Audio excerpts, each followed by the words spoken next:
I want to welcome you to the 2022-23 Athletic Banquet. At this time, I'd like to let you know, though, that we are live on Maroon Devil Network, so if you want to let any family members know, they can go to Maroon Devil Network and they can see us live tonight. At this time, I'm going to have Amaya Hicks make her way down for prayer.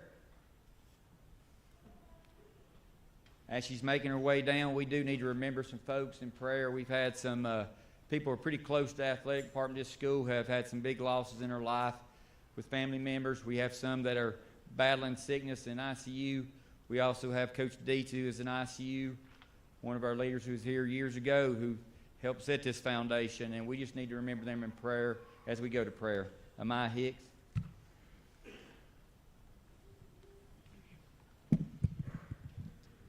Let us pray. Dear Lord, thank you for the opportunity to gather here tonight to celebrate the accomplishments of our athletes. Please bless this banquet and the fellowship we share with one another. Thank you for all of the coaches and staff who have made sacrifices to help us succeed. Thank you for our families and their endless support. May we continue to use our gifts to glorify you, always remembering to give thanks for the blessings you have bestowed upon us. Amen.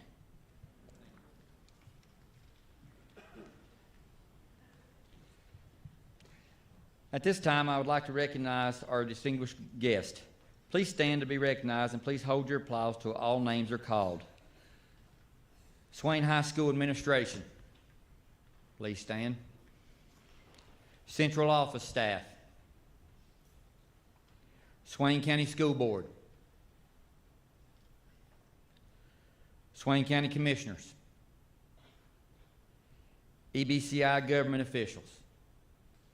Let's give them a round of applause.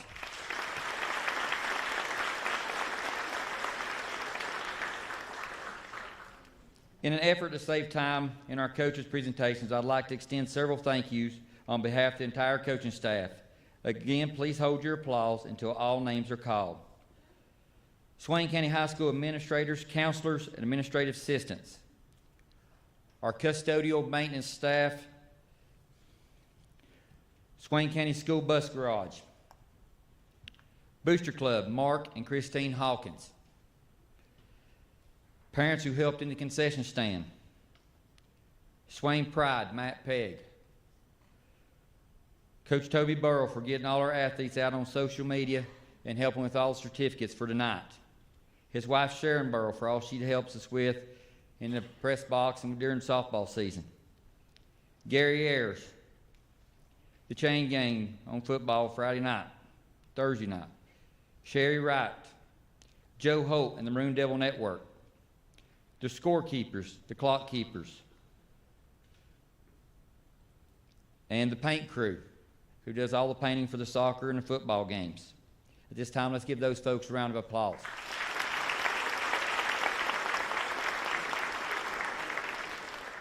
At this time, I'd like for any parent or guardian who is here for their Maroon Devil athlete to please stand at this time.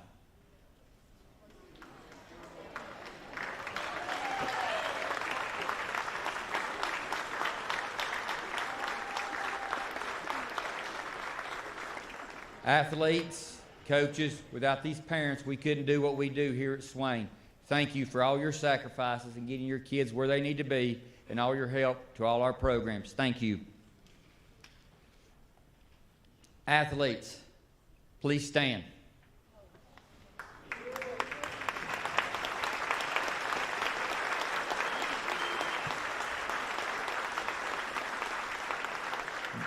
Being an athlete is a little different now than it used to be years ago. Years ago, there wasn't as many workouts. There wasn't as many sacrifices that had to be made. There wasn't as much to do.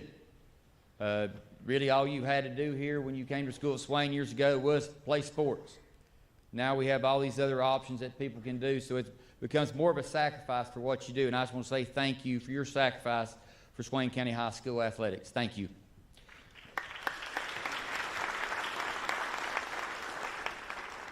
To our spouses and our coaches' children, thank you for understanding what your spouse or parent does is important, and they touch so many lives.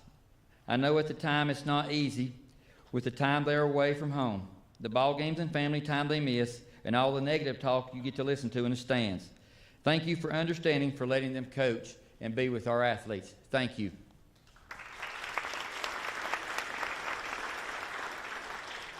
Unfortunately, our athletic trainer, Carrie Powell, could not be here tonight.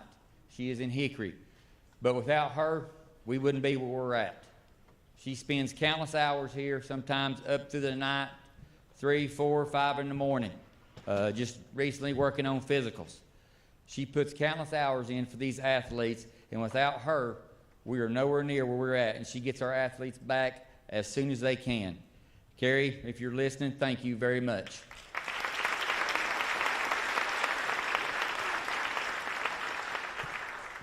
To Coach Marr, my assistant athletic director, I can't thank him enough for all the help he's been giving to me.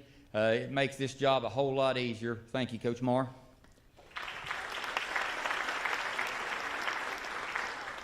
To our right-hand man, Casey Crow, he probably knows what's going on here more than we do sometimes. If we have a playoff game, we have something going on, he lets me know right away what time he'll be here.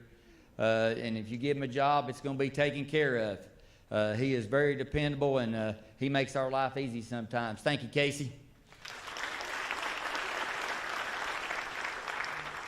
To this group of coaches behind me, please stand. Coaches, stand.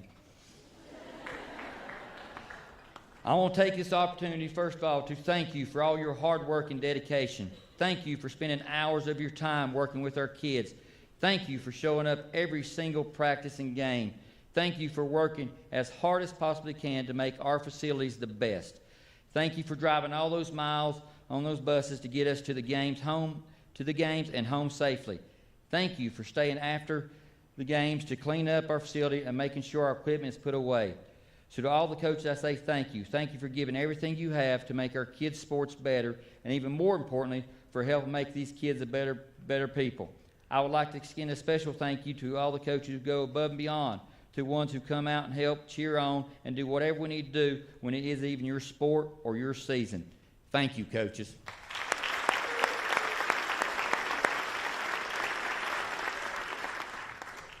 At this time, Coach Marr is going to come up and recognize our banner sponsors.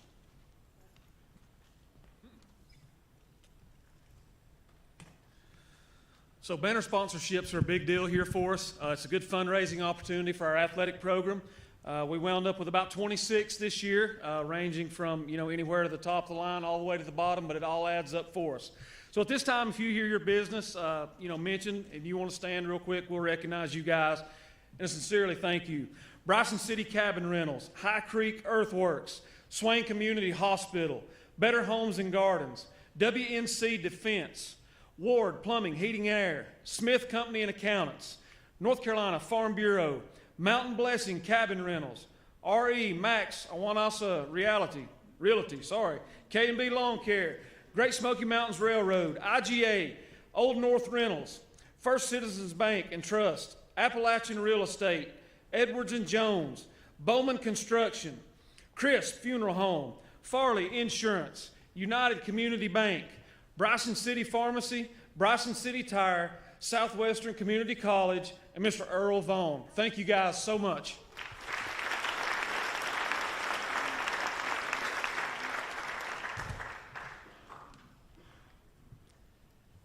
At this time, I need to make a presentation. I need Miss Joanna McMahon to come forward, please.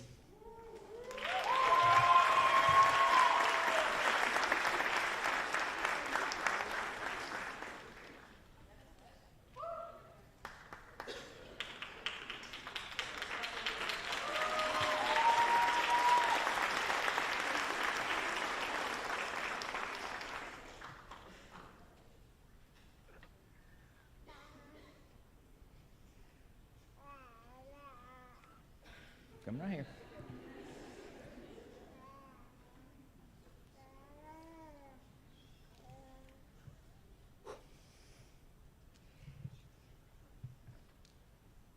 Miss Joanna Mack, she's probably fed more kids. She has kept more kids eligible. She's probably taken more pictures of kids across this county than anybody I know.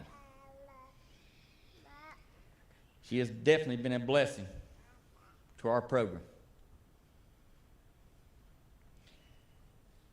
So on this plaque, it reads, Maroon Devil Legacy Award presented to Joanna McMahon. Sometimes miracles are just good people with kind hearts. Joanna McMahon has been nothing short of a miracle for Swain County High athletics. Over the years, she has devoted countless hours taking pictures, keeping books, and anything else needed done. It will be impossible to replace her, and we are forever grateful for her love for Swain County High School. Ms. Joanna Mack, with this plaque, and I guess they can fire me if they want, you will also, once I figure out how, receive a card that will be a lifetime pass to all Swain High athletics. I cannot thank you enough for everything you have done for the Swain High Maroon Devils. Thank you.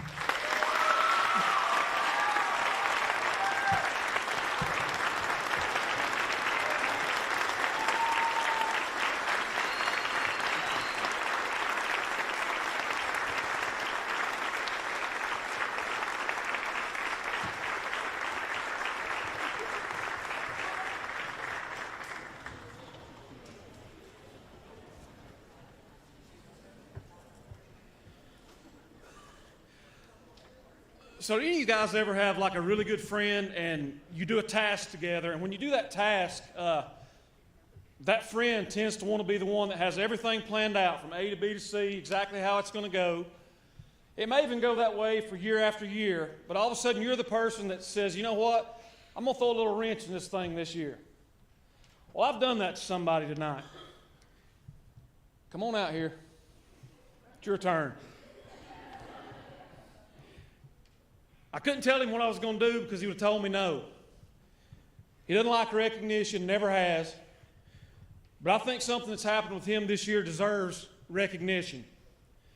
Tonight I would like to take this opportunity to recognize a coach, a teacher, a loving husband and father, a mentor, a psychologist, one of the hardest working people I know, someone who for the past 30 plus years has bled maroon and white. But most of all, one of my true friends. It is said that loyalty, now get this, loyalty is the strongest glue which makes friendships last a lifetime. Neil Blankenship has been one of the most loyal people that has ever walked the grounds and athletic fields of Swain County High School. The things that he has done for this school are simply amazing and need to be recognized tonight. He has coached or assisted in almost every sport at Swain County High School and the middle school. We've talked about that. Head football coach for 10 years with 95 total wins. He served as athletic director here for the past 11 years. He has served on the North Carolina Athletic Directors Association Board, the Board of Directors for the NCHSAA. He's been president of the North Carolina Coaches Association.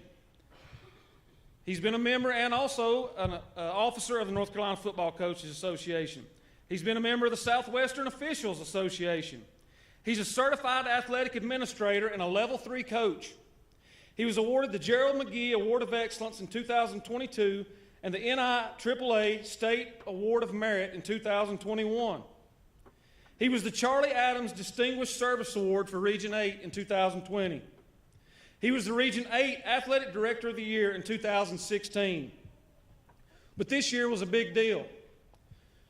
Neil was inducted into the North Carolina Athletic Directors Hall of Fame. This is a huge honor not only for Neil, but for our school and our county. I've watched in amazement the last 2 or 3 years, every day when ADs from all across the state call Neil for advice. He is so revered across the state, and I wanted to take this time to honor him, my friend, tonight. I couldn't figure out exactly what to do because, you know, it's kind of hard to figure sometimes. So we've got a very talented guy in our school who can do almost anything. That's Mr. Michael Turner. So he and I and Miss Blankenship got together, and we decided to make something for Neil's house. And we have made him a wall plaque that's a very rustic look. It has a huge Swain S in the middle. It's got little places there for you to put pictures of your fondest memories while you were here at Swain or whatever you want to on that thing. But I just thought tonight would be an awesome night to honor Coach Neil Blankenship.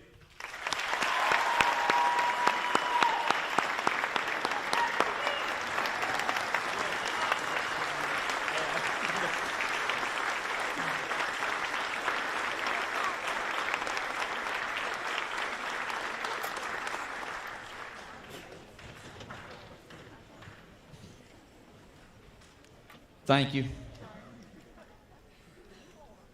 Now let's get back to what we need to be here for. A lot of people here don't know what this cup means. This is the Wells Fargo Conference Cup. Last year, we were the Swain County 1A 2021-22 winners. At this time, I'd like for all athletes and coaches to please stand.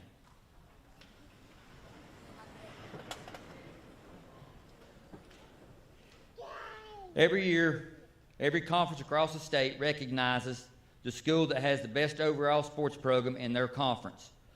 Points are based off where each team finishes in the conference. Last year, Swain finished first. Today, I was informed this week that Swain County High School is now back-to-back winners of the Wells Fargo Conference Cup holder. It stays with us.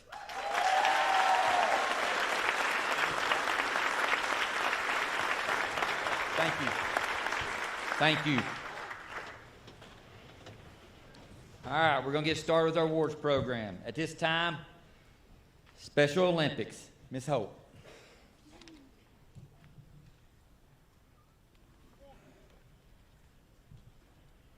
Please hold your applause while they come on down. First one is Eva Hagler. I don't know if she's here or not. Make your way down here. Isaac Heron. John Taylor. John Taylor also was in the golf team, so he participated also in golf as well as Special Olympics. Nolan Griggs. Nolan Griggs. He was in wrestling, and he's helped out with the baseball team. So he's been very active in a couple sports. Yep. Here's Nolan's. No.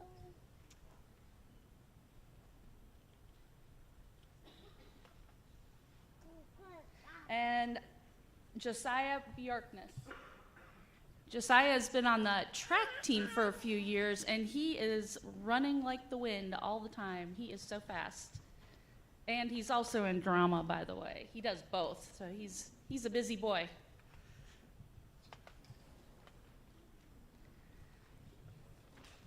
Here you go, Josiah. Good job. Here's our Special Olympian.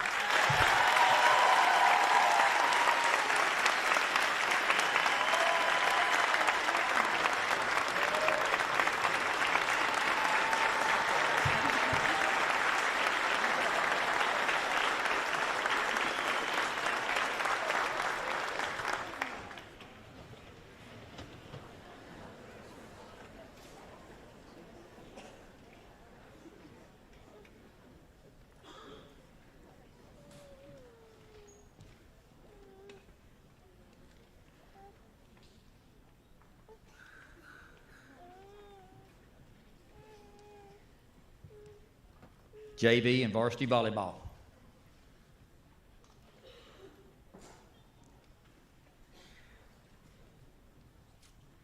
Good evening. It's a great night to celebrate some Maroon Devils, and that was an awesome start.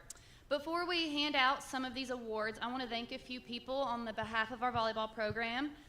We've got Miss Joanna Mack, we've got Carrie Powell, all of our high school admin, and Coach B. And I want to add Mr. McKinney for keeping our clock. Thank you for your support and countless hours of dedication to our student athletes. Coach Jaimez, I want to give you a special shout out. Thank you for the time and effort you put into training our players. We are blessed to have someone that works as hard as you and is as knowledgeable as you. And a big part of the improvement we saw this year was thanks to you. So thank you, Coach. And all of the coaches in our program, Auburn Barker, Chelsea Jenkins, Kayla White, Kelly Smith, and Jeff Marr, thank you for your buy-in and dedication to this program. And I especially want to shout out Coach Marr because things would not run without him. You keep us going, and I can't thank you enough for all that you do. I'm going to start off with our JV volleyball team. If you are a member of the JV volleyball team, please stand and be recognized. Stand up.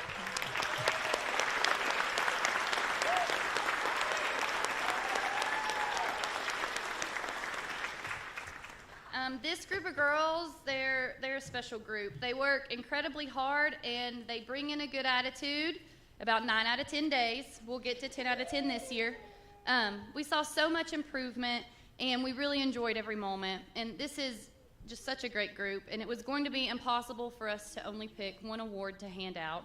So we actually had our players vote this year. And this award is named our JV Volleyball Leadership Award. And on the form that the girls had to fill out, they had to explain why who they voted for was a good fit for this award. And these were some of the things that their teammates said. They said that they were always there to help, always a great leader on and off the court. They were there to pick everyone up. And this is in quotes, "When we lost, I could tell it affected her and that she wanted more." Those were just a few of the many positive things to say, and I know as a coaching staff we would reiterate all of those. So this year, our Lady Devils JV Leadership Award goes to Faith Woodard.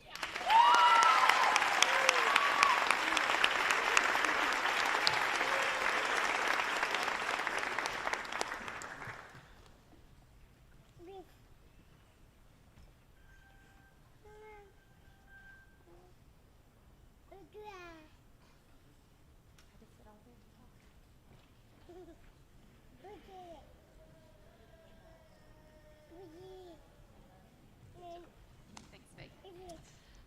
Now on to varsity. If you're a member of the varsity volleyball team, please stand and be recognized.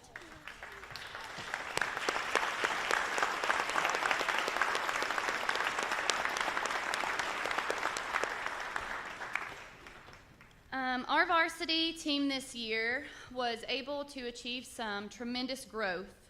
We went from winning one game in 2021 to finishing 11-12 on the season.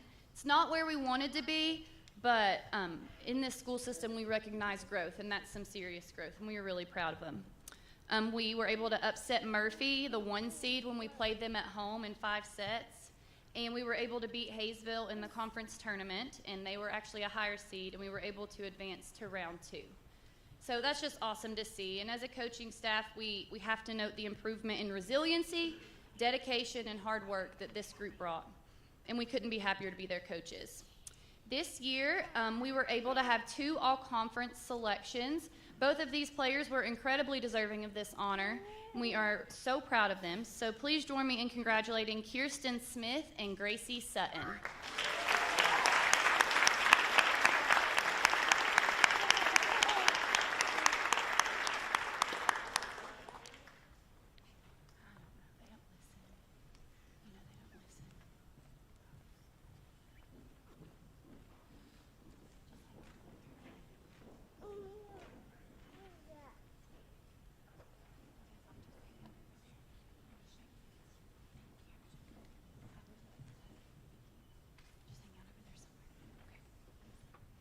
All right, and we're almost done. It would have been impossible to only pick 2 awards to give out this year. So again, the team voted.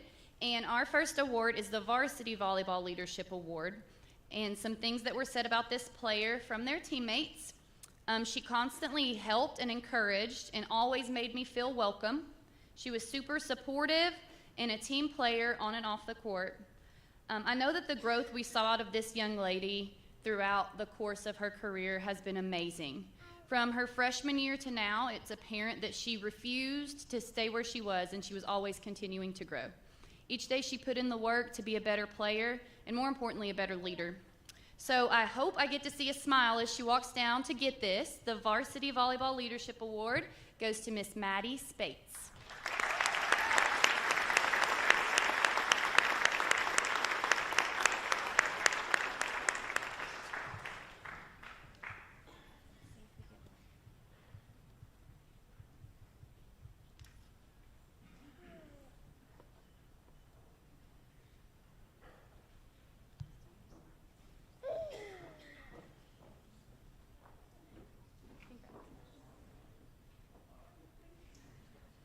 And our last award of the evening is our Lady Devils Volleyball Maroon Strong Award. And this award goes to a player that represents what we want this program to be all about. Hard work, dedication, leadership, no excuses, and a good attitude. Our players also voted on this award as well, and this is what they had to say. It said she is always 100% in 100% of the time. She always works hard and goes all out. She's the first one in the gym and the last one to leave. She always leaves it all on the court. And our coaching staff would agree and reiterate that. We are so proud of her, and we can't wait to see all she accomplishes as she continues her volleyball career at Warren Wilson College this fall. Congratulations, Kirsten Smith.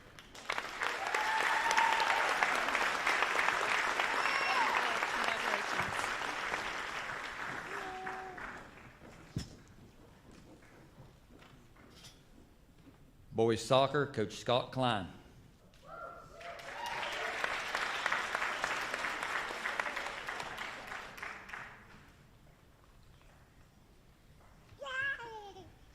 First of all, if you played on the boys soccer team, please stand.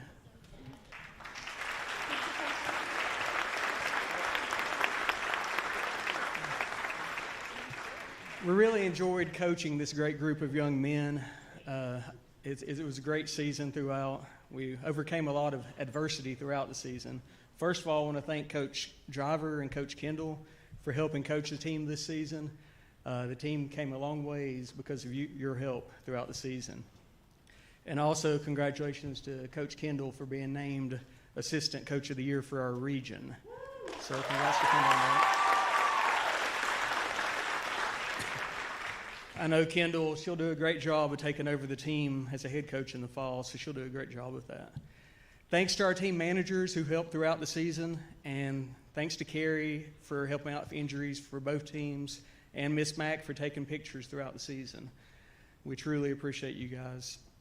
And this season we went through a lot of injuries throughout the season, but even with the injuries, with 2 games left in the season, we were still number 1 in the conference. And we ended up losing those last 2 games, but we saw major improvements with this team, both individually and as a team.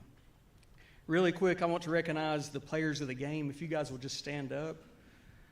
Brendan Lanning, Cameron Phillips, Cannon Helpman, Clayton Schuler, Gavin Rowland, Landon Matz, Matthew Gray, Owen Craig, and Spencer Rowland.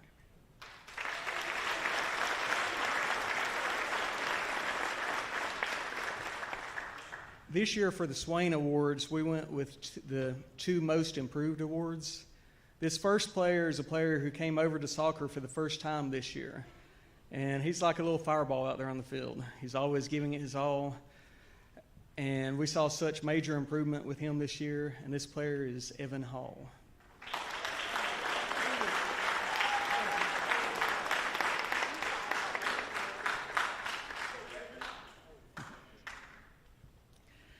The second player was a player who has played for 2 years at the high school level, and he also played in middle school. When he started out playing his freshman year, he played more of an offensive game, and this year we decided to push him back to defense on the back line, and he did a great job back there. And this player is Max Wilmot.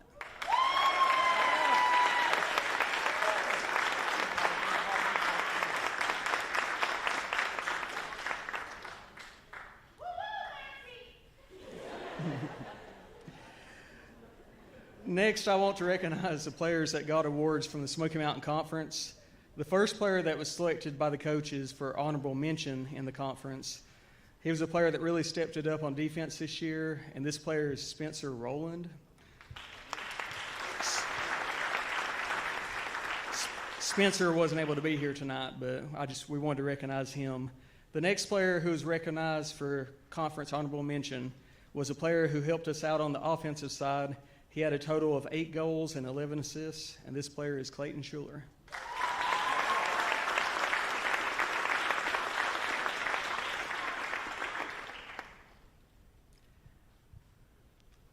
And the last player who was conference honorable mention was a player who was the anchor of our defense on the back line.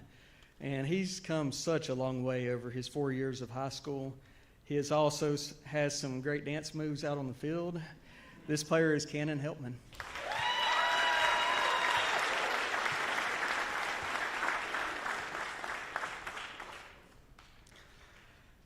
This next group of players were both all-conference and all-region. The first player had 8 goals and 6 assists on the season before he was injured halfway through the season. He played a major part in our success this season, though, and this is Owen Craig.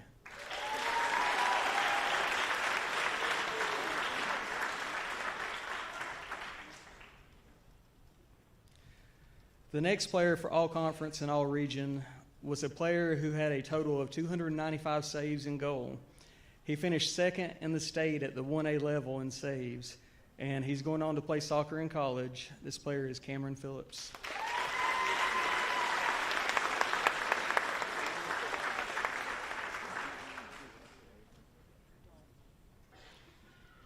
Our next all-conference and all-region selection, he was also all-Western North Carolina first team. He suffered an injury partway through our season, but was still able to get 22 goals and 16 assists. He also finished his time as a Swain soccer player, scoring the most goals of anybody at men's soccer with 100 goals exactly. He is also going on to play soccer in college, and this is Landon Matz.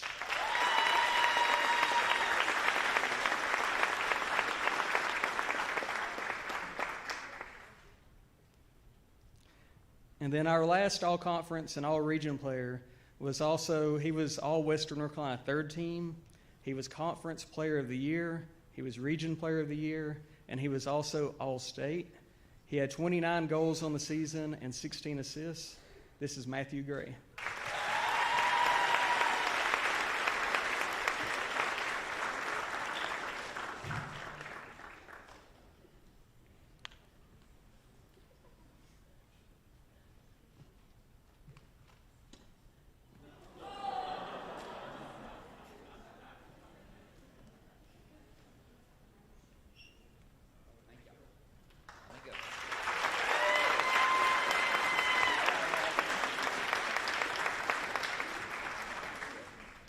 Going to mix up the order a little bit. Boys cross country.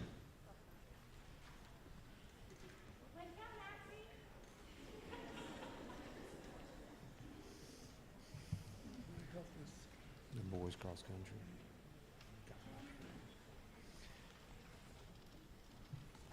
All right, can I have the boys cross country team members come on down front for me? Stand right here on the stage. Boys cross country, come on down. So while they're making their way down, let me say, if you're looking at the program and you're like, wait, my kid's not on here. Wait, my kid's name's spelled wrong. Wait, what's going on? Well, wait, I'm 50 years old. I have dyslexia, and so my note taking doesn't always go to other people when they're reading my notes. So don't worry. We will get you recognized. If you're not on here, we'll do our best, but so most of that's on me and my note taking. Makes sense to me, but I have dyslexia, so bear with me on that. All right, first off, let me thank some people. I want to thank Mark Sell for hiring me in the first place. If he didn't hire me, I wouldn't be here. Neil Blankenship for pulling me off of the bleachers one day during a football practice and asking me if I wanted to coach cross country. Carrie Powell for taking care of us, the EBCI for allowing us the use of Kadua for a conference, regional, a couple other meets, and their continued support of our program. The coaches who have helped build the program, that's current, it's past coaches, it's middle school coaches, it's every coach we have here. Joanna Mack for being out there and taking pictures. Well, I'll never forget that one in January. It was snowing on us, but there's Joanna Mack out there in 20-degree weather taking pictures. You all have helped this team be as successful as much as I have. I want to thank my athletes. Gosh, if it weren't for you, we wouldn't be where we are today. So, thank you all. I want to thank the parents. Again, I thank you all the time. I've never been to a school where parents travel as much as you all travel. Again, at our state meet in cross country, I think there are more Swain families there than people who live 5 miles from the facility. So, thank you all for traveling. You all make this so much easier on us. The 2022 season, whew, the boys continued to show growth throughout the year. We're out here from June 1st till like December 1st most of the time, just running miles. Between them and the girls' team, we logged over 5,000 miles from June till the beginning of August. That's back and forth across the country. Putting in the miles, putting in the extra work because they know what they had to do to be successful. Various times throughout the year, this boys team in front of you is ranked first throughout the state. Throughout the year, we battled Cherokee, who the Cherokee's boy team is renowned for the state right now for their cross-country program, and our boys took them week after week after week. We kept fighting, kept running, kept racing them. Our season took a downturn towards the end when one of our team members got sick, missed conference, missed regionals, missed state. Another one of our guys got sick. He always gets sick right before regionals. But still, even with that, our boys still ended up second in the conference, fourth in regionals, seventh in the state, and every one of these guys besides, and we got one senior besides Jackson Pittard, will be back next year. So let's...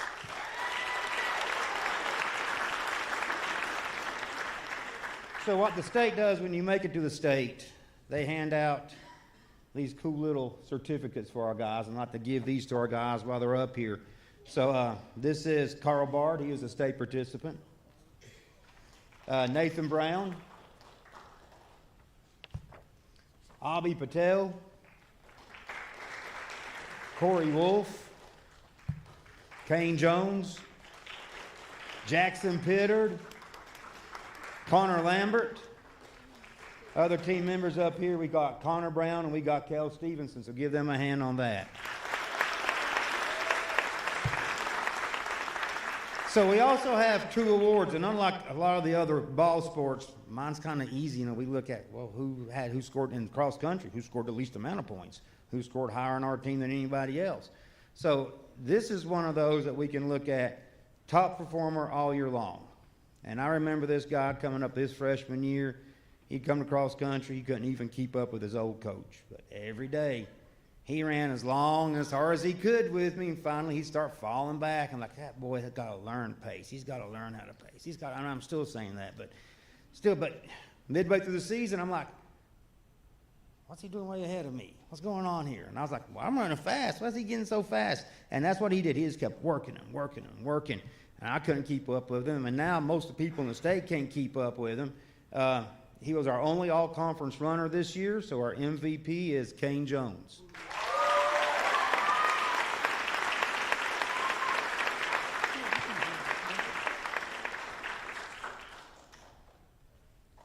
Coach's Award. This young man, he's the epitome of what a coach looks for in an athlete. Hard work, check. Determination, check. Grit and determination, check again. Focus and drive, check. Throws up before every race, check. Always smiles when things aren't going his way, check. Calls out others for not showing integrity, check. Even though they get upset when he does this, he still does it. I mean, that's what we're looking for. He's really the glue that holds us together, and I'm glad to have him for one more year. Our Coach's Award will go to Connor Lambert.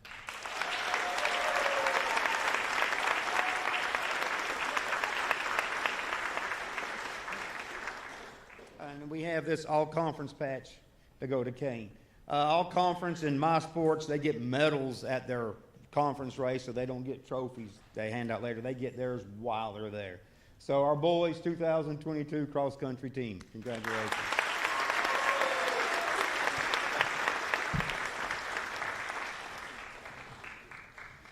All right. Next up, our 2022 Conference Regional 1A State Champion, Girls Cross Country, Coach Keith Payne, Conference Coach of the Year.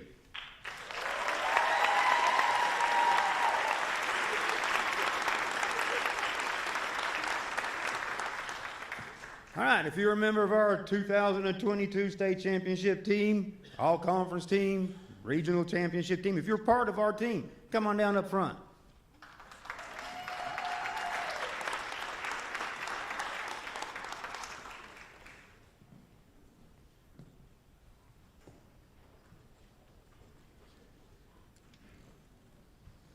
All right, so these girls, I don't know what else to say about these girls. I know you've read about them, you've seen them.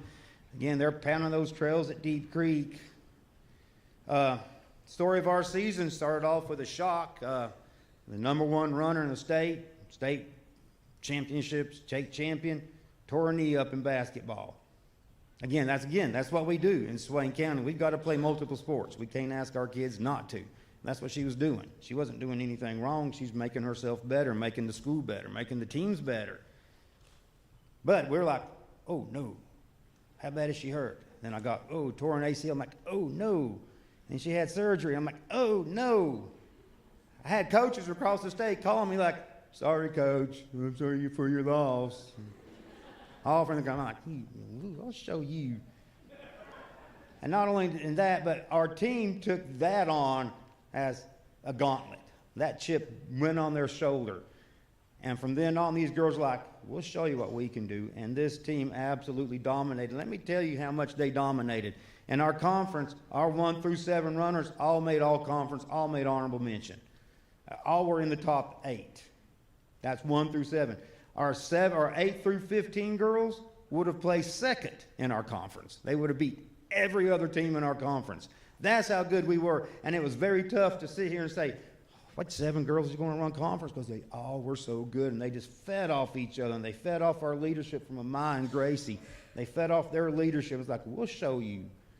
The gauntlet was thrown down, and our women responded to that. We placed 4 runners all conference, placed 3 honorable mentions. Our entire top 7 getting in the top 10. We won our regionals by 24. That toughest regional of all. In fact, all top 4 teams from our regionals was also the top 4 teams in state. So we won by 24. And speaking of state, ladies won their second in a row. Second in a row. This time, they won by 59 points. It's the largest 1A win in the history of 1A cross country. Absolutely outstanding what they did, considering everyone else thought, oh, well, you're not going to win. I'm like, yeah, well, our girls showed you. So just like in our boys, we've got some girls we need to go ahead and give our state championship participation award to. And there's other things we've got to hand out. So that's why we called them up here. So I'm going to start with Amaya Hicks, who was also all conference, all regionals, second place in state, and she will continue her running career at Western Carolina next year.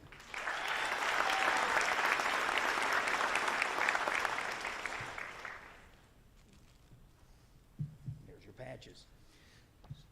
Senior Gracie Monteith, all conference, all regionals, top 10 in the state. She made all states, so Gracie Monteith.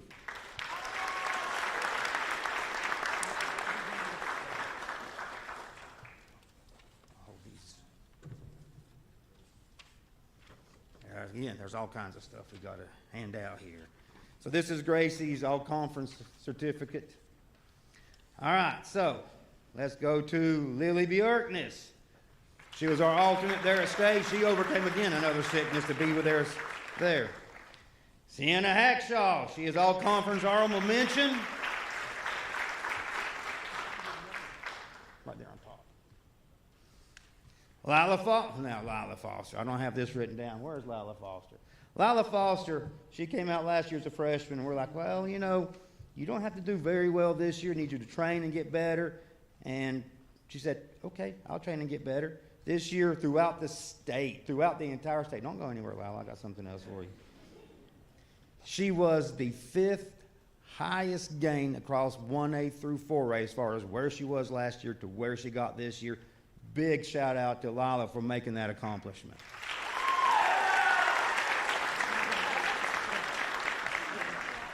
This girl surprised me because, well, I lost her sister to the School of Science and Math. Boo. But she came on as a freshman. I'm like, I remember her running in the woods. And then she said, yeah, watch me run now. Martin Harvey is also one of our state honorable mentions, too. Yeah.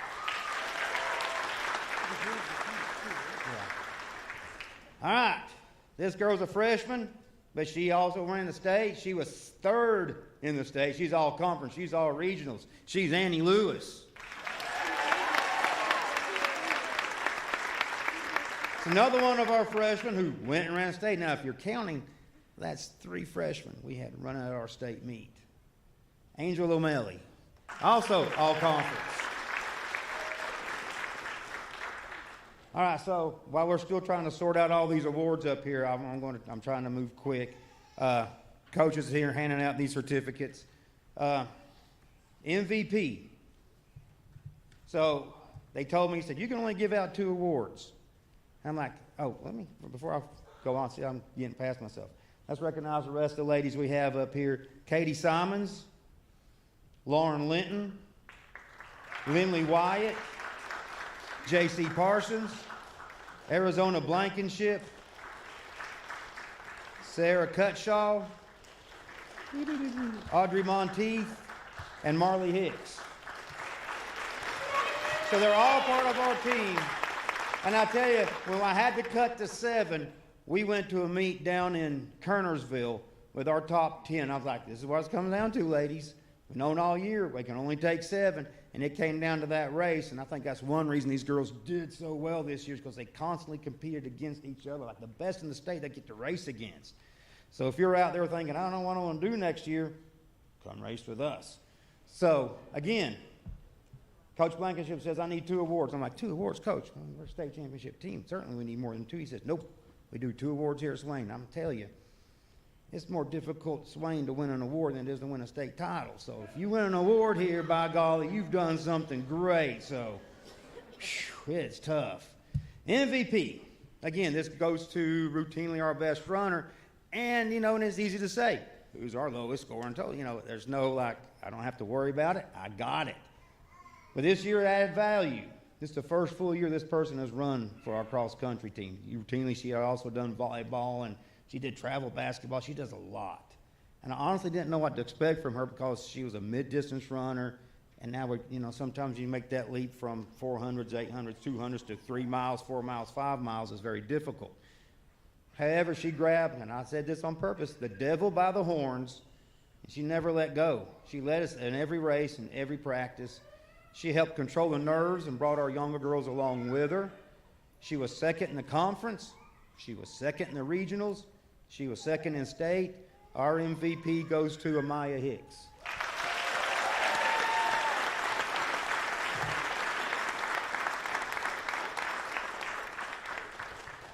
The Coach's Award goes to another one of my captains.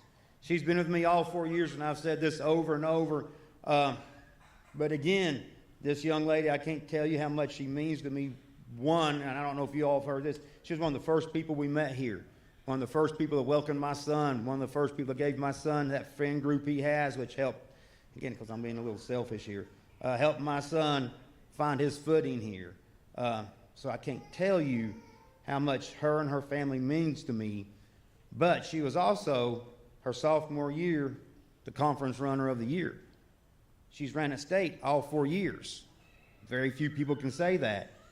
She was 10th in the state this year. She became all-state in her senior year. To watch her grow, to watch her become the athlete she has, the person she has as an adult, I'll miss her dearly next year, and I don't know how we replace these people that we're losing, but my Coach's Award goes to Gracie Monteith.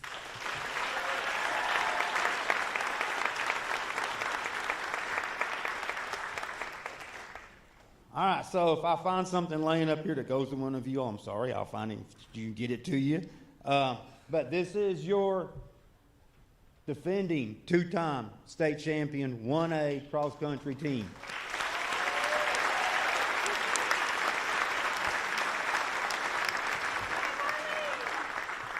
Did you get one?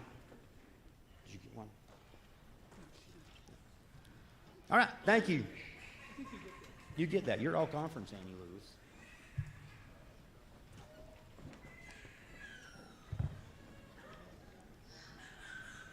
Okay, Coach Stevenson, JV football, 2022 Smoky Mountain Conference champions.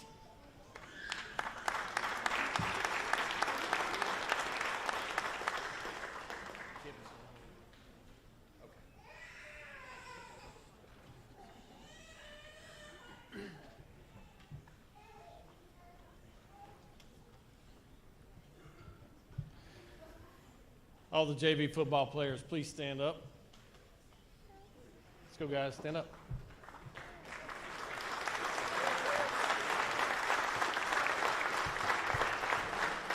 You guys remain standing for just a second. I know there's not a whole bunch of you here, but I wanted to tell you guys, I want to start off by telling you how special a group you guys are to me. We had one goal, and I said it on day one, and that was we're going to win a conference championship this year. Not next year, but we're going to win it this year, and by golly, we've done it. And I'm proud of you, and I'm so thankful for You know, real quick, Coach Holt, when he called me about coming coaching, and I was a little bit hesitant because I was doing a lot of golfing with Coach Hicks and Coach Griffin, and I was fishing, and I was enjoying life.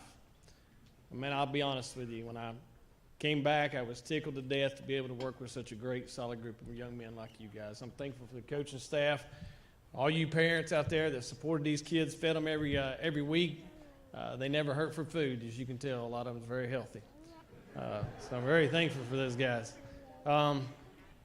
Conference championship shirt. You guys see me afterwards. We're going to get you a conference championship shirt. We've got us a big trophy over there for the conference championship. So at this time, real quick, I'd like for Drew Skaggs, if you're here, to come down. Drew Cody, if you're here, come down. Skeet Cook, if you're here, come down. Corey Stillwell, come down. And John Stevenson, come down.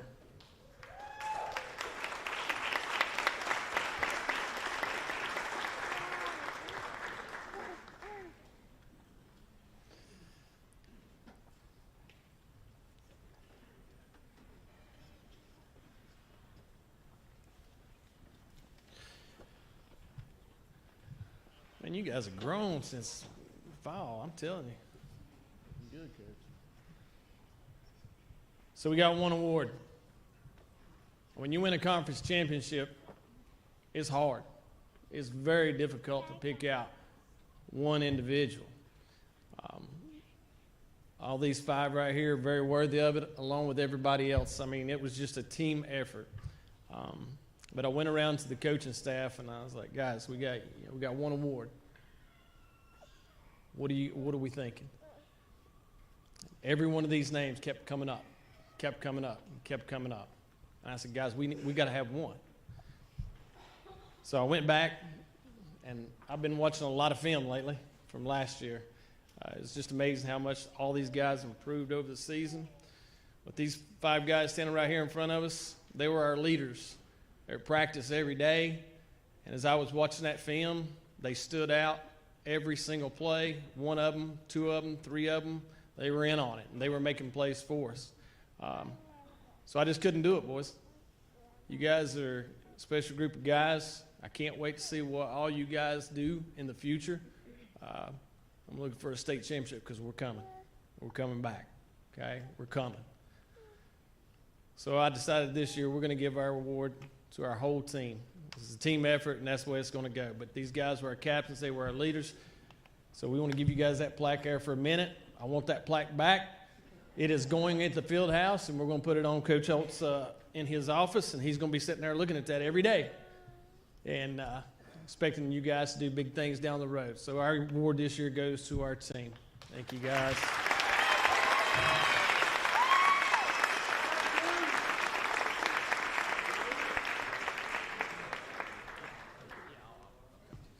Hey, for all you JV players that are here, I'll be up front out in the lobby, and I'll get you a shirt. Make sure you see me before you leave. Thank you. Coach Holt, varsity football.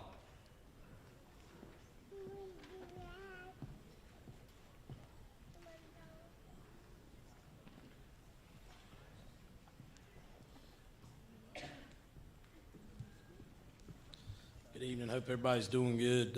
You have to bear with me. These kids know why I'm hoarse because I get after them in the weight room, and we have fun in there. But first thing I want to say is I want to congratulate every athlete here. You know, growing up as an athlete, all of us up here, we know what you go through every day and the sacrifices that you make for our school and our county. And I just want to extend a big thank you from all these coaches to every athlete, because I know it's not easy. Most of you playing 2, 3, 4, some of you 5 sports, and I think that's what makes this place special. And so I just want to thank every athlete for their sacrifice and their dedication to Swain County High School. Thank you.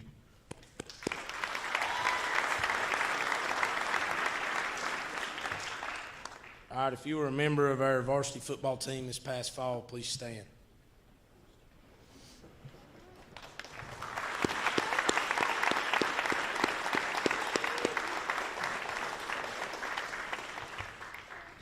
First, I would like to recognize our all-conference selections.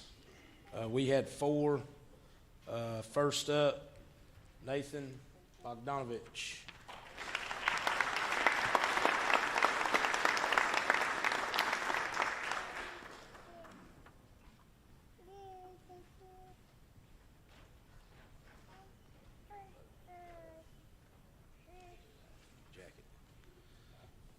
Second is Joshua Collins.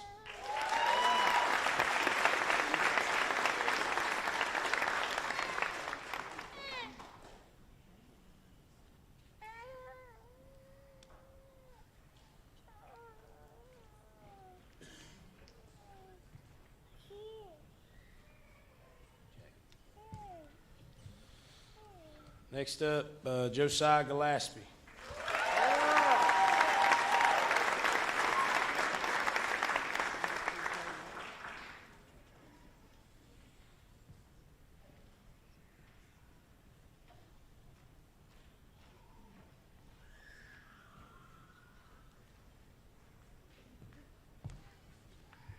And then Reese Winchester.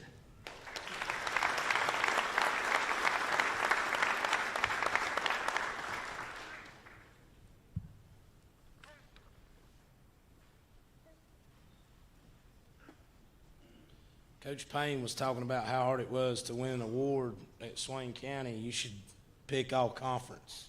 Am I right, Coach B? It's hard to go in there and get these. I'm proud of these 4 young men. Thank you.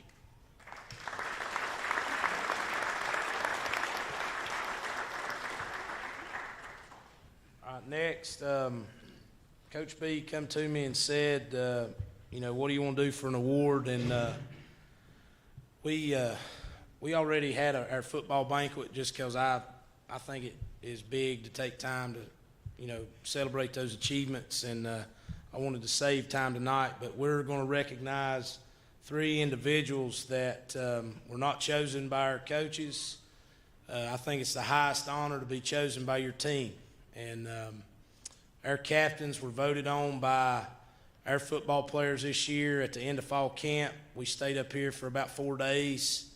And on the 3rd day, we voted as a team, them as players. And I think that's one of the highest honors you can receive in athletics, is being voted by your team as a captain.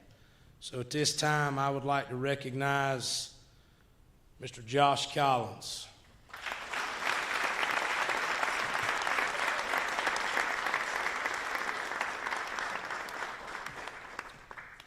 One thing about Josh, too, I've never had it happen on any team I've ever been a part of that voted on captains. He was a unanimous captain. Every person on this football team voted for Josh, and I think that says a lot about his character, his work ethic, dedication, and what his teammates think of him. So congratulations, Josh.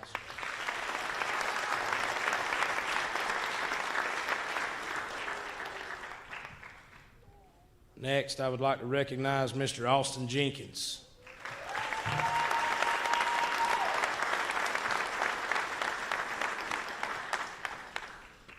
One thing about Austin that I love about him is I seen him at Subway about 5 times riding a bike. We work out early in the morning during the summer.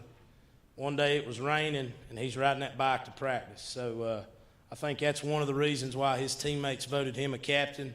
He was a great leader for us, just led by example, didn't say a whole lot. Congratulations, Austin.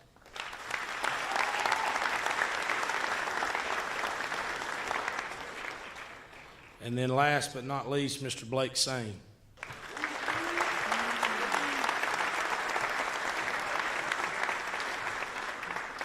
While he's walking down, Blake hadn't played football in a couple years, come out as a senior, and probably was one of our most influential players. Just was a leader. He didn't say a whole lot, but when he said something, everybody listened.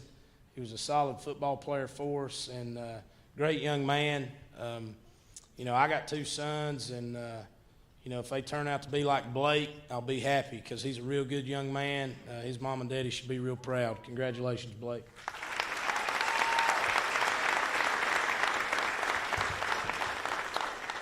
Last but not least, there's a few people I want to thank real quick. Coach B touched on a bunch of them. First and foremost, with all our seniors on our football team this past year, please stand. Thank you, guys.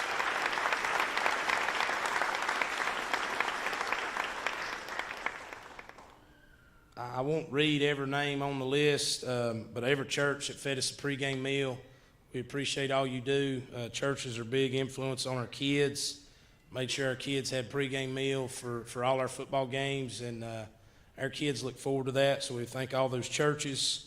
I want to thank our community. A couple of them's already said it. We got a great community here. Swain County is a very special place. People get behind these athletes. We couldn't do it without you, so I want to thank the community. I want to thank all our administration at the high school and at the county office, school board, county commissioners. The decisions that they've made to support us, very influential in our success. I want to say thank you to that. I want to say thank you to the quarterback club. They do a lot of stuff for us, raising money for our kids. Our kids get to eat every day after practice, and I think that's important. And some of them, if they didn't eat here, they probably wouldn't eat. So we thank the quarterback club, the moms that do that and coordinate that. I don't have to do any of that, so we appreciate y'all. And then I want to thank all my coaches and their spouses. It takes a special somebody to let you do what we get to do every day. And, you know, my kids, they're playing baseball tonight. My wife's there, and I'm missing it.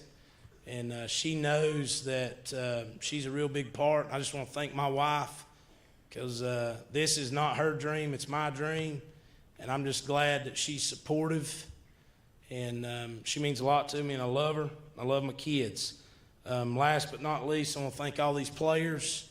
You don't know what you mean to us as a staff. We are privileged to work with you every day and develop you and push you to become not only a better athlete but a better person. And that's why we're here. We're, you know, high school sports will end, college sports will end. If you're lucky enough to go professional, at some point it all ends, and you got to just be an average Joe, and you got to be a good person of the community, and that's what we're trying to do. And I just want to thank these young people for allowing us to have that opportunity. Thank you.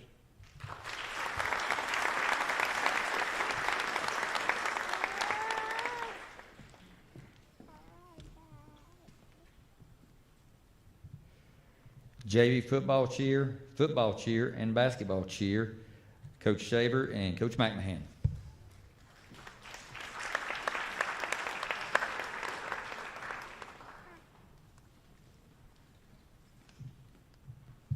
If you were a JV cheerleader this year, please stand up and be recognized. I don't think there's many of them here.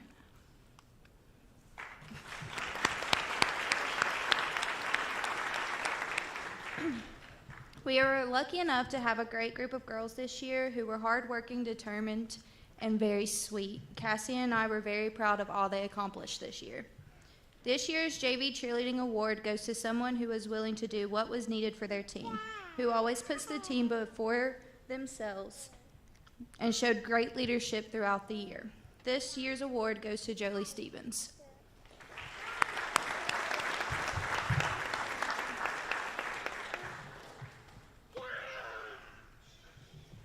If you are a varsity cheerleader for football or basketball, please stand up.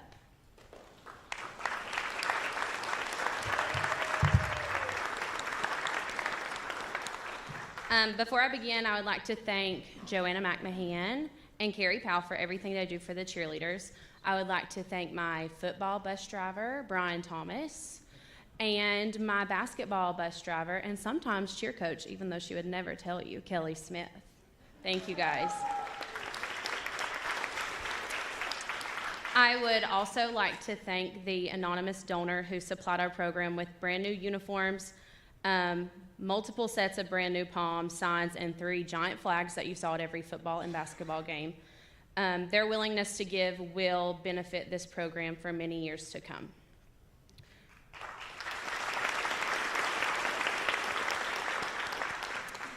This year I had my largest team ever with 24 girls, 25 if you count Kirsten, And I was a little worried that with that many teenage girls in one place, we would have issues. But instead, I got a group of really hardworking, very dedicated, kind athletes. I love them all very much, and our post-game selfies will always be a core memory for me. The first award that I will give out, I will try not to laugh. This award goes to someone who is very sweet and always makes everybody else laugh. I chose this award for her because although she is a beautiful dancer, when she started in August, I was like, oh no, she could barely stand on her own 2 feet, much less in the air. But by the end of the season, she never gave up. She was so dedicated, and there was a lot of hard times, a lot of falls. She never gave up, and by the end of the season, she was able to stand on her own 2 feet and also stand in the air. This award goes to Sydney Marie Leatherwood.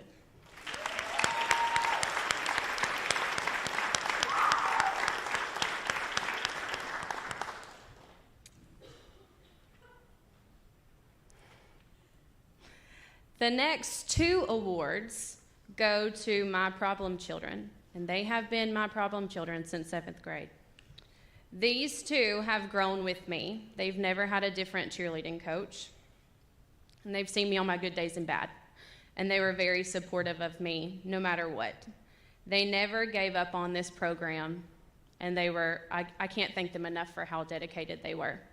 Although they are responsible for every single gray hair on my head, they are also a giant piece of my heart. I love you 2 so much, Brianna Marie and Ayana Marie.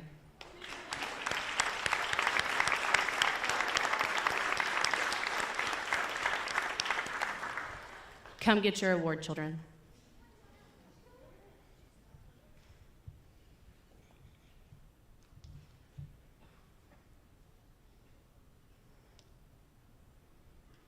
The last award that I'm going to give out is very important to me because I, as a cheerleading coach, have never given out an MVP award. On most cheerleading teams, there's not one person who holds the whole team together. But on this team, there very much was that one person that held the team together. I have never seen an athlete so willing to do anything that was asked of them, that cared so much about everyone else, and that was so willing to work through so much adversity. This person is one of the most incredible leaders I have ever seen, and she will continue to be a great leader on the UPAC dance team. Come get your MVP award, Mahela.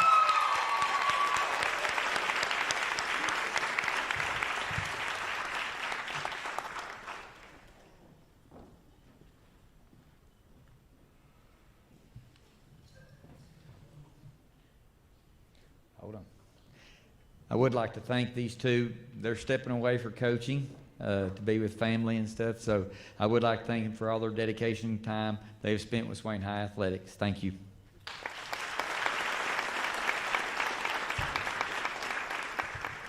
Wrestling. You want to do both together? Boys and girls? Okay. You want boys first or girls first? Okay. Boys wrestling. Coach Adam Hyman.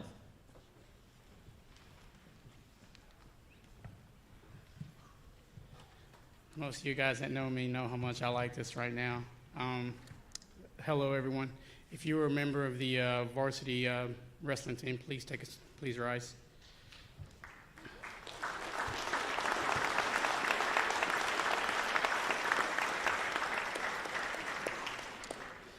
I know Coach B mentioned thanking some people before we started, but I especially want to thank my parents because what we do is so hard, and the levels of vulnerability that our kids go through is it's not matched by very much.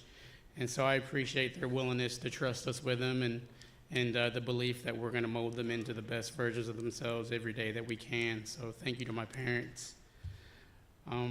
I'd also like to thank our athletes and seniors because you guys make this program go. So often I always hear about the success of this program, and it's a byproduct of me, but it's not. It's a byproduct of the community. These guys are up here coaching with me and you guys believe in something that no one else sees but us every day. And so you guys make this program go, and I just want to say thank you to you guys that believe enough in me to help you get where we need to try to get to. Thank you to our administrators. You guys are awesome. I've been in conference meetings and meetings at tournaments where coaches are talking about where their administrators draw a circle and they say, hey, you have to stay within this area to help your kids get better, and we're blessed to not have that happen to us. They say wherever we need to go, let's try to get there and let's try to help make our kids better. And so I'm blessed to be supported in the way that we are. Coach Roper will be up in a minute talking about the other contributions of this administration and this community to help our program go. I'd also like to take a moment to recognize Tribal Council and the Alcohol Commission. You guys are always willing to step up and help us get our kids to places that other programs don't get to go to, and I'm so appreciative of that. This year, we were lucky enough to attend the Holy Angels tournament, which is one of the toughest tournaments in the Southeast, not just North Carolina, but the Southeast. There was teams from Virginia, Florida, New York. It's just the number of programs that were there, and we were lucky enough to have our boys and girls there. It was just amazing. So thank you guys for that. To the guys that I coach with, you guys keep me afloat sometimes, and sometimes that's hard to do. So I just want to say thank you. To our families that allow us to do what we do, we spend a lot of time away from them, and the sacrifices that are made, they understand that the time that we give is being used and used wisely. And so I'm very appreciative to these guys and their wives and their families for sharing them with me and our kids. I'd like to first recognize our honorable mentions for all conference. As I call your name, please come down. Honorable mention, Sully Cunningham.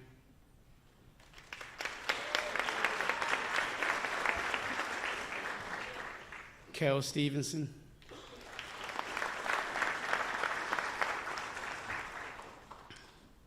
Andre Aguilera. Israel Ferguson. Lucas Sutton. And Blake Sang.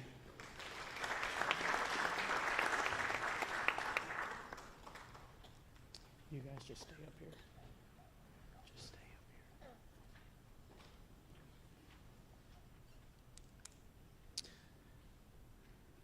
Now I'd like to recognize our all-conference, Owen Craig.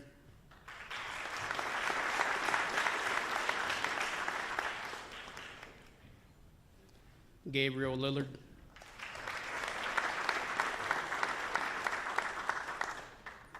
Darius Sanook. And Ty Sneto.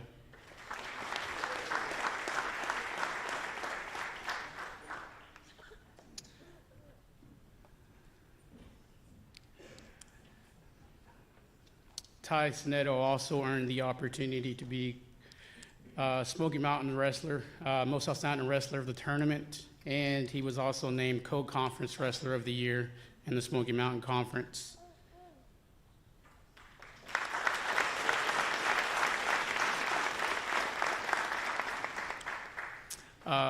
Before I move on to our state qualifiers, if Blake, Gabe, and Tice can just take a step forward real quick. These young men all won over 100 matches in their time with us. And when you hear this number of total matches combined that these guys won, it really kind of took me aback for a moment. But these guys right here combined for 325 wins in 4 years.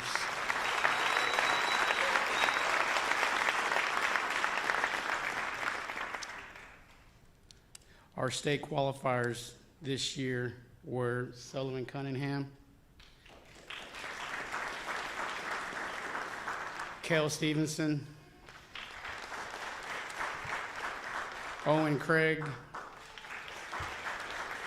Lucas Sutton, Darius Sanook, Blake Swain, and Ty Snetto. We were blessed out of that group to have some kids bring back some hardware. Kel Stevenson placed fourth at 113 pounds.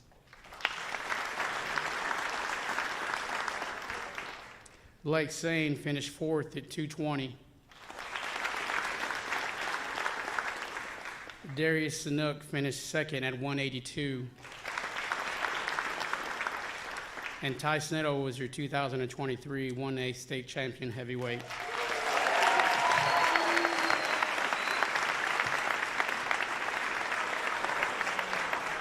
So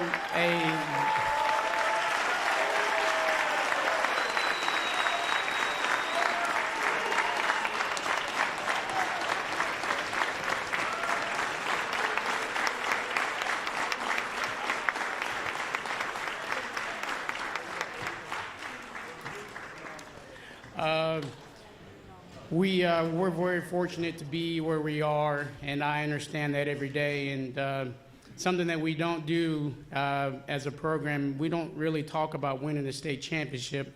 It's the picture that we're after. And for those of you guys that are in the audience, you know what that means. And it's the pursuit of that picture that that bonds these guys forever as teammates. And for those of you guys that are fortunate enough to be in some of them pictures in the gym, those pictures will be there for a really, really long time. And so that picture there will be up in our facility for a really, really long time. But all we see in that picture is Tice celebrating the moment. But what you guys don't see is the moments where he wasn't that guy yet. And he had to be faced with the fact that he wasn't ready, or he wasn't where he needed to be. And that's so hard for kids nowadays to hear and parents to hear, because sometimes that's not what they want to hear, so they don't. And I appreciate his willingness to stay with me and believe in me enough to say, hey, even though we're not where we want to be at the moment, if you believe in me and you believe in yourself, well, we're going to get to where we need to. And the perseverance that went into that photo is the depths of it are too deep to describe. But I just want to say thank you for him for always believing in me and giving me the opportunity. So thank you, guys. Coach Roper is going to talk about our ladies.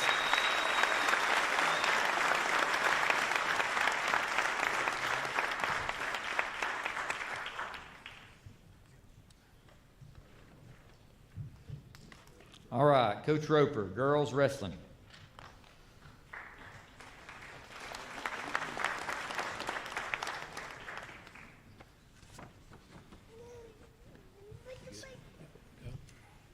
I'm not the wordsmith Adam Jaimez is, and I think he thanked everybody, so I don't think I need to go there. So I can go ahead and start talking about this program.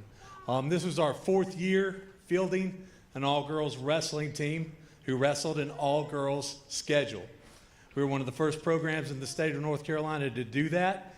4 years ago, we saw the information coming out from the National Federation of High Schools that showed female wrestling was the fastest growing sport in America by a lot. It was growing exponentially, while overall high school athletic participation was declining. We had, on occasion, had a girl be a part of our wrestling program, but up until that point 4 years ago, they had to practice with the boys, compete with the boys, and compete against the boys. With a growing interest in the sport by females in our school and the numbers of female participants within our state on the rise, we made the leap. And I would like to thank our administration for allowing us to do that and step forward on faith that this is where female wrestling was going in the state of North Carolina. In 2019, we wrestled the first ever dual match between 2 all-girl teams, defeating West Henderson High School. That same year, we wrestled the first all-girl tri-match, defeating Towns County and Robbinsville High School. And this year, we wrestled the first all-girl middle school match in the state of North Carolina, defeating Robbinsville 36-30. We have been a leader in this area because we want our kids to have every opportunity to compete and be successful and be a part of something bigger than themselves. And I don't know that there's a better vehicle for that than the sport of wrestling.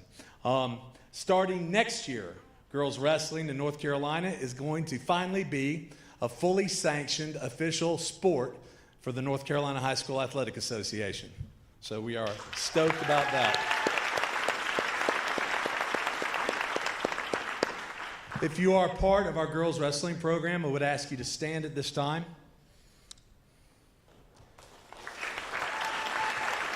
These girls standing here are a huge part of making that happen, not only for our school, but for the state of North Carolina. We finished the year with 14 wrestlers, and we're the only team we saw throughout the season that could fill every weight class on a girls' team. And at the end of the season, we were undefeated in dual matches, and we qualified 5 girls for the state tournament that was held in Greensboro.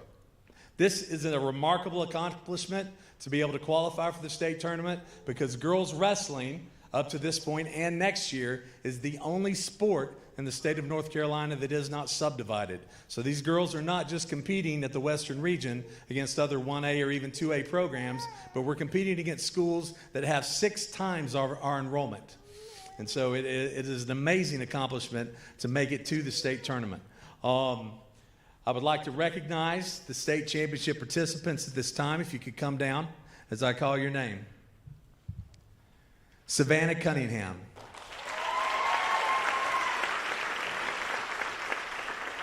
Asia Ball. Lila Cogdell. Anisette Cooper. And Tasia Neto.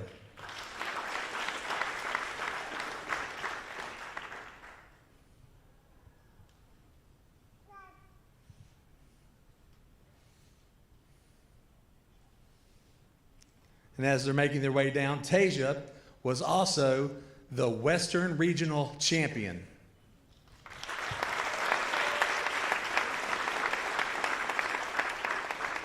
And at the end of the season, she was recognized as All-Western North Carolina by the Asheville Citizen-Times.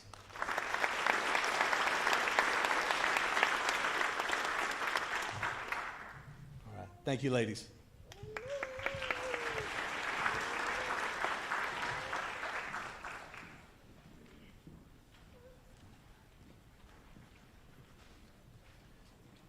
Coach Griffith, JV girls and varsity girls basketball.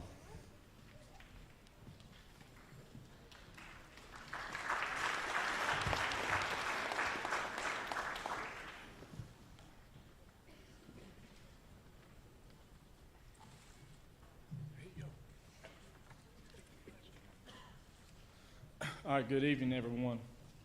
I want to start out by saying thank you, parents, for allowing your daughters to participate in our Swain County girls basketball program.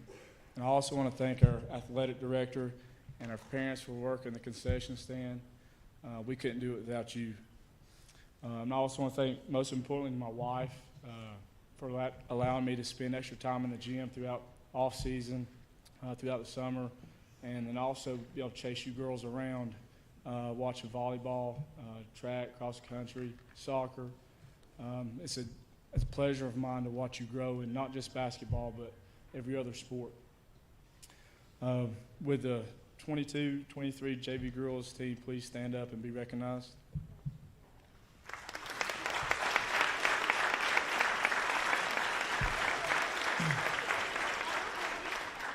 I am truly grateful to be your head coach, and I'm looking forward to getting back in the gym with you starting June 1st and building upon where we left off this past season. And also beating Cherokee again with the only blemish they had with the varsity or JV, that was us. When I call your name, please come down here. Faith Woodard for our Coach's Player of the Year. Faith is an outstanding player. She might not wow you with the points, but her heart, her hard work, and a brick wall, then when somebody runs into her, she don't fall. I wish she would for a charge, but Thank you.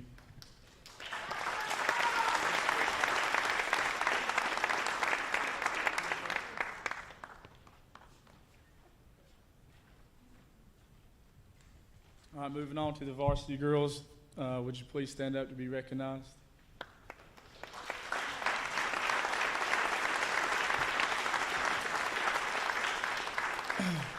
I am truly grateful to be your head coach for the past 2 seasons, and watching you grow has been amazing. And these seniors,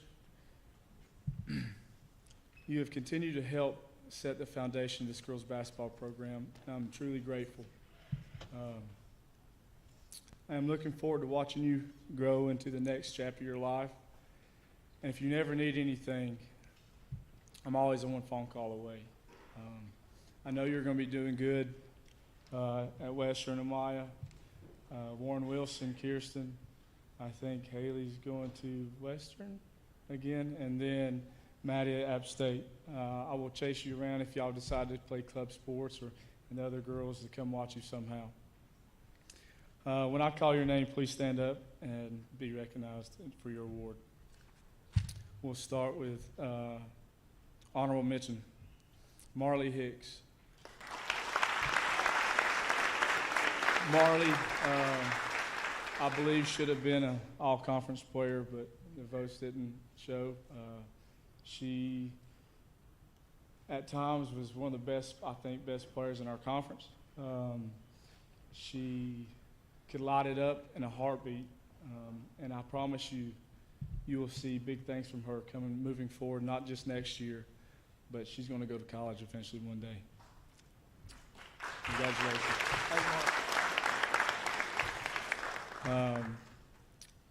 Smoky Mountain All-Conference, Amaya Hicks.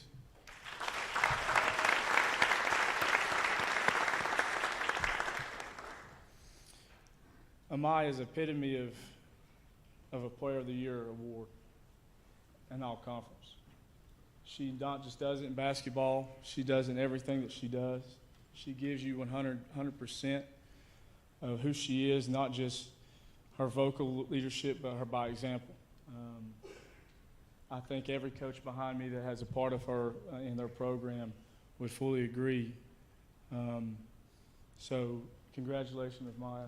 I'm looking forward to watching you run at the next level.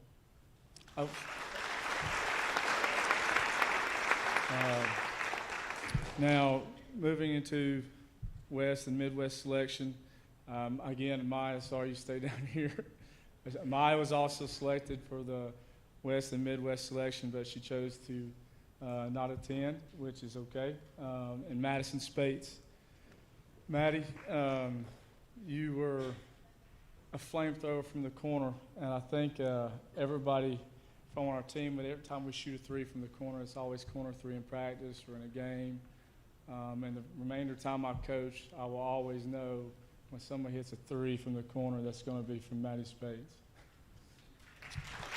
Congratulations.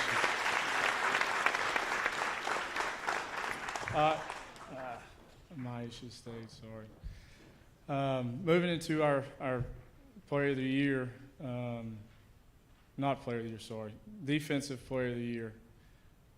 This girl, over the past 2 years, has grown not just in basketball, but I saw it in volleyball. She was all over the floor all the time. If there was a loose ball, she was on it. She would, guard the best player off and on between Bishop and I and her. She did whatever I asked her to do. She grew from day one till the end, and she's also going to continue her career playing basketball and volleyball at Warren Wilson, and that's Kirsten Smith.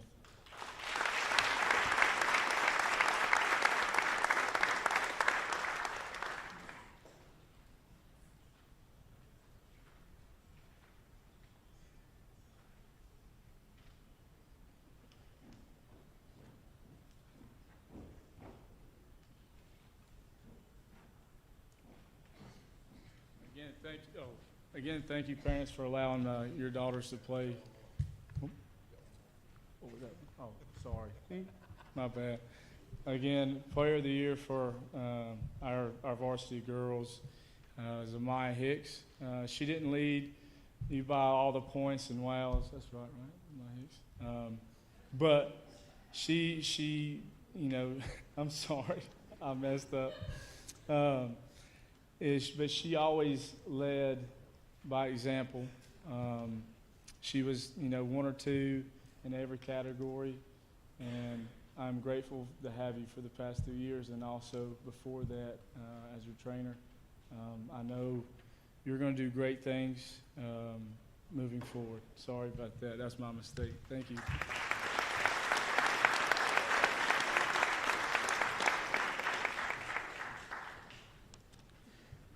Coach McMahon, JV boys and varsity boys basketball.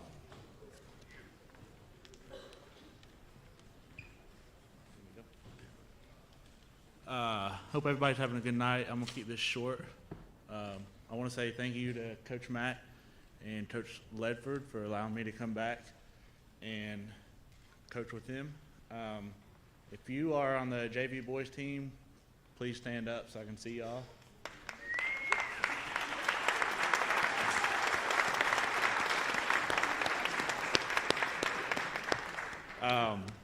I've been a part of a lot of basketball teams growing up, and this by far was probably one of the funnest teams I've ever been a part of.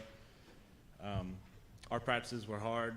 I even had John Stevenson told me he went to bed at like 5 o'clock for the first time because practice was so hard. But having said that, there was one kid that really stood out. I've never seen a kid work so hard in my life. And I know I'm only a few years older than this kid, but I mean, when I tell you this kid absolutely worked, he probably works harder than most adults out in the world. And that kid is Drew Cody.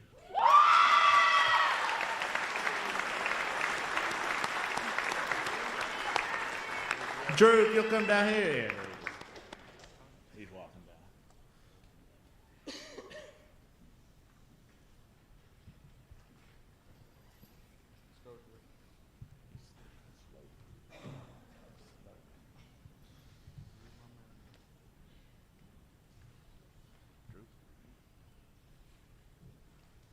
Thank you guys, and Coach Matt's going to take it.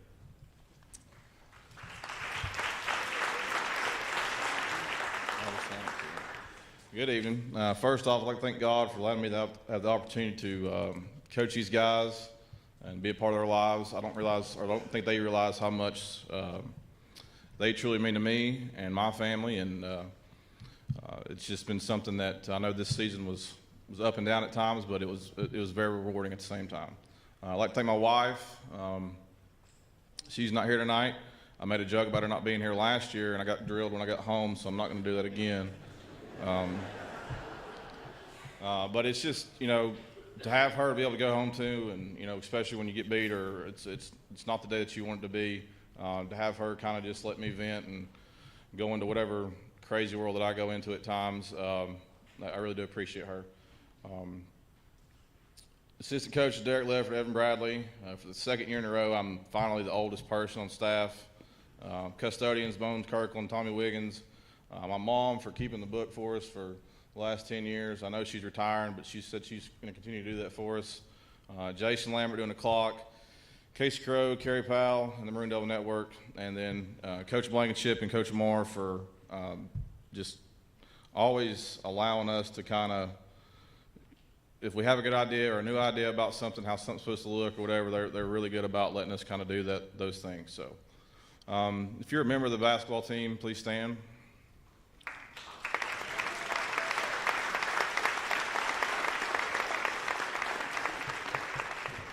This year we kind of start out rougher than we have in the years past, and we have kind of a bunch that plays with a big chip on their shoulder most nights, and it can get wild and it can get rough, and just sitting there in the middle of the year trying to think of something that would, I don't know, inspire or whatever the word may be, and I don't know how many of you guys are out there 90s cable wrestling TV watchers from the days, but the NWO was something that kind of just jokingly came up about, and we changed the acronym to mean, you know, not wasting opportunities.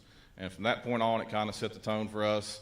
And it's something that's I actually try to apply to the situation I go through daily, and I hope that the kids still do the same thing. But thank you guys for doing that and kind of letting that be something that we could fall onto. This year we had 4 individuals that were recognized for their performance this year. We had several that were honorable mention All-Western, several that were honorable mention Smoky Mountain Conference, and I'll call you down here. The first one is sophomore Aiden Southards, honorable mention All-Western North Carolina.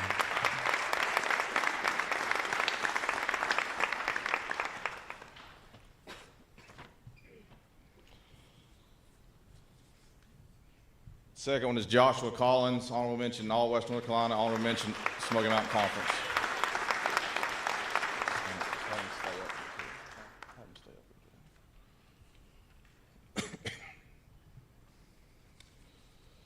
Next one is Reese Winchester, honorable mention All-West North Carolina, honorable mention All-Smoky Mountain Conference.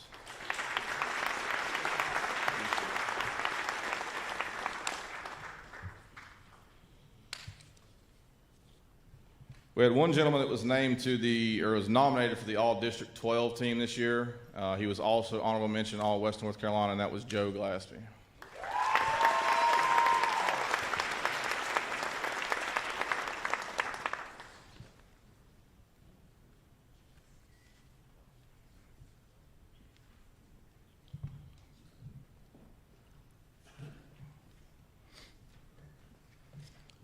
Unfortunately, this year we only had one guy that was named to All-Smoky Mountain Conference team.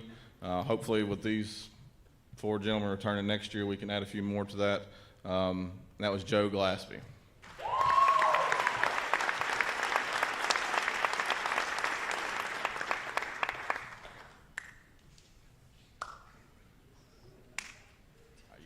Thanks, Aiden. Appreciate it. Is Priest here tonight? I didn't see him come in. Priest is a guy that we wanted to recognize as being our most improved. He's definitely a guy that I would love to have back another year because he kind of has finally found his form as a basketball player. But our most improved award went to Priest Littlejohn.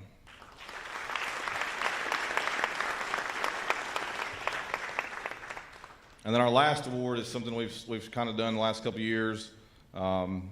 I don't know if it's a coach's award or a character award or whatever you want to call it. This award goes to a young man who exemplifies the characteristics of perseverance and resilience. He was unfortunately cut from the team a couple times throughout his career. However, he has refused to give up on his dream of being a basketball player, and our program admires his willingness and determination. And this award goes to Andrew Drip Green.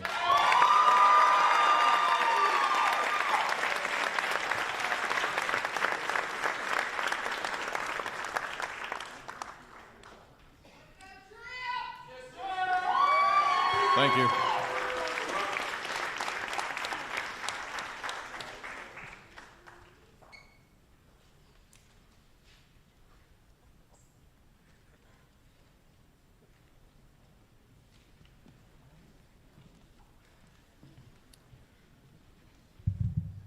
Boys indoor track, Smoky Mountain Conference champions, Coach Payne, Smoky Mountain Conference Coach of the Year.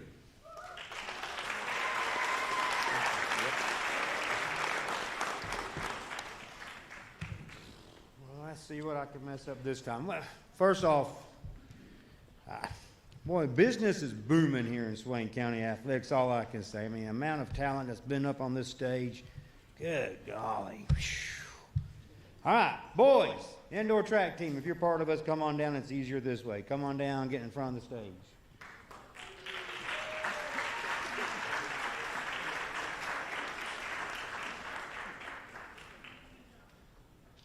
All right, so while they're coming down, 4 years ago, a couple of the cross-country kids asked me on the bus on the way home from the state meet, hey, you think you can do indoor track? I was like, I don't know. Do they have indoor track here? So I asked Neil Blankenship. Neil went and asked Mark Sell, and they said, yeah, go ahead. We may pay you something, we may not. I said, I don't care. We'll get them out there running so we can do. Started with a couple of boys, started with a couple of girls 4 years ago. COVID took it from there from us the following year. And then last year we came back with a vengeance. I mean, it's been a whirlwind of how we do things. So this time I'm going to have these my assistant coaches back here, Bruce Roth and Jay Rashler, they're going to hand out all this stuff while I'm just talking and recognizing what these people are. So when I say business is booming, we've got a kid here who pole vaults 13'6", would win most state championships. But this kid's looking at a kid who jumped 17 feet, who was ranked number 1 in the nation at one point, breaks all kinds of state records. He's like, my gosh, what am I supposed to do? We've got, freshmen here. That'd be the best freshman anywhere else in the state. They're having to follow up a bunch of good freshmen that came in a couple of years before them. We've got a thrower here who's just beating down the walls. I mean, we're oozing with talent, not only in the running program, but everywhere else. So these boys up here, they are your 2022, your 2023 indoor state champion or indoor conference champions. Now, in the sports I coach, especially in the track, we're looking at the only way you make all conference is to win your event at the conference meet. It didn't matter if you won everywhere else. If you go to the conference meet, don't win, you're not all conference. If you finish second place, you're all conference honorable mention. That's how this rolls. That's how we run things here. So let's look at what we've got here. We got all conference honorable mentions. Kane Jones in the 4x8. Connor Brown in the 4x8. Connor Lambert in the 1,000 in the 4x8. Kelly McCullough, like everything we do in track, we got long jump, triple jump, pole vault. And Ali Patel in the 4x8. So those are our all-conference honorable mentions. Our SMC indoor all-conference, Austin Jenkins in the 55-meter hurdles. Matthew Gray in everything that Kellen finished second in. High jump, triple jump, pole vault. See, again, that's what I'm saying. That's how talented we are, and that's what we're having to face against some of the best in the state right here in Swain County. Connor Brown in the 1,600. Kane Jones in the 500. Now, everyone else says this guy's name like 1,000 different ways, but I'm going to try to pronounce it right. Insay Ufert in the shot put. If you ever go to a track meet, go just to listen to how people pronounce his name. They say it 1,000 different ways. So this team, last year we only had a couple of people make it to state. This year we had a whole bunch more. So our all-state participants this year are Ali Patel, 4x8. Connor Lambert, 4x8. Connor Brown, the 4x800. And Kane Jones in the 4x800. And we also have Matthew Gray in the pole vault as all-state. We also have our first indoor state champion on the boys' side. And this guy had to go out and beat a guy that beat him last year to win this. So I mean, that shows the dedication. So our state champion and your new state record holder is Matthew Gray.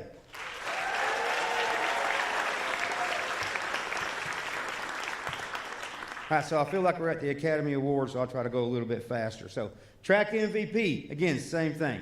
Who had the most points for us? And this is a tough one. It really just came down to brass tacks, and it was between two people.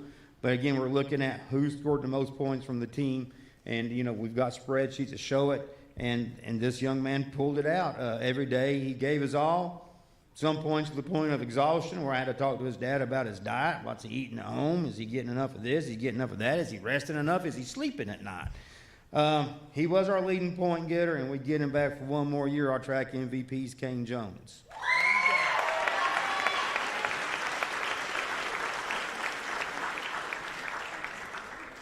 Okay, again, Swain County, we get 2 awards. All right, here we go. Hard to win one of these. I hope one day I win one of these. All right, field MVP. So again, we've talked about the talent we have here. Not just on our running teams, but across everywhere. I mean, we've seen people come up here, and the amount of talent we have here in Swain County. If you've only lived here in Swain County, hadn't coached anywhere else, I mean, this is such a great place. So much talent here. So much talent. So many of these kids would be the best at many other schools across the state. This young man was our best triple jumper and high jumper, but most people only know him because he was ranked number 1 in the pole vault in the country earlier this year. He was all over the place. This guy actually has people that run around and follow him everywhere. We're at a meet in Inca this year. A girl comes up from Converse College. I just came to see Matthew Pofald. What? How do you know this? But his, you know, you like to sit here and say, he's just a freaky athlete. And he is, but his freshman year, he struggled with 10 feet at the pole vault. 10 feet his freshman year. I watched him. He made the state, but by golly, it wasn't pretty. And then he missed a year because of COVID. So he's only had 3 years to do indoor track, but he showed his work ethic. Because he not only won the 1A, 2A indoor pole vault championship this year, he beat the guy who beat him last year. So imagine that chip on your shoulder. I'm going to beat that guy this year. He has people running up to him, sign my shoes, sign my shoes. One coach wanted him to sign the crossbar, and he jumped 17. I'm like, what, seriously? This guy, he will continue his career at App State this winter. Our field MVP is Matthew Gray.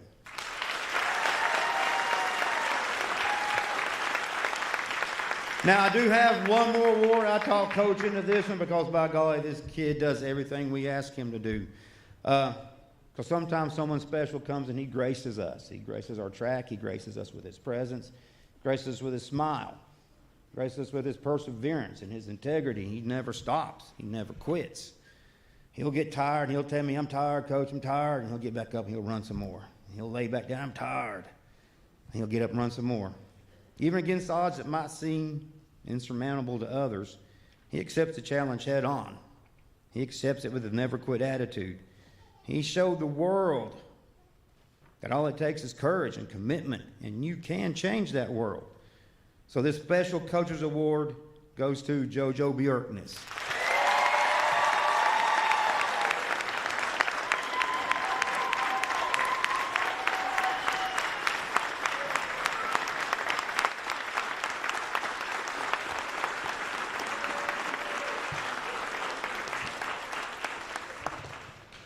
Thank you, gentlemen.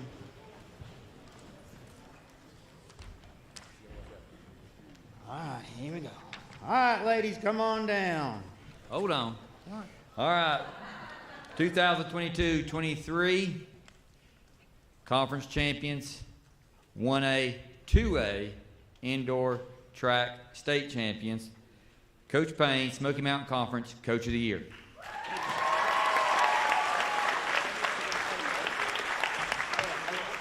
Yeah, I think I can go.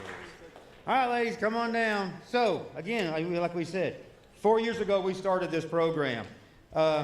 Gracie Monteith was one of them that said, hey, can you coach indoor track? I'm like, okay, we'll coach indoor track. And again, COVID took 1 year from us last year. I was sitting in that hotel and I was figuring up points.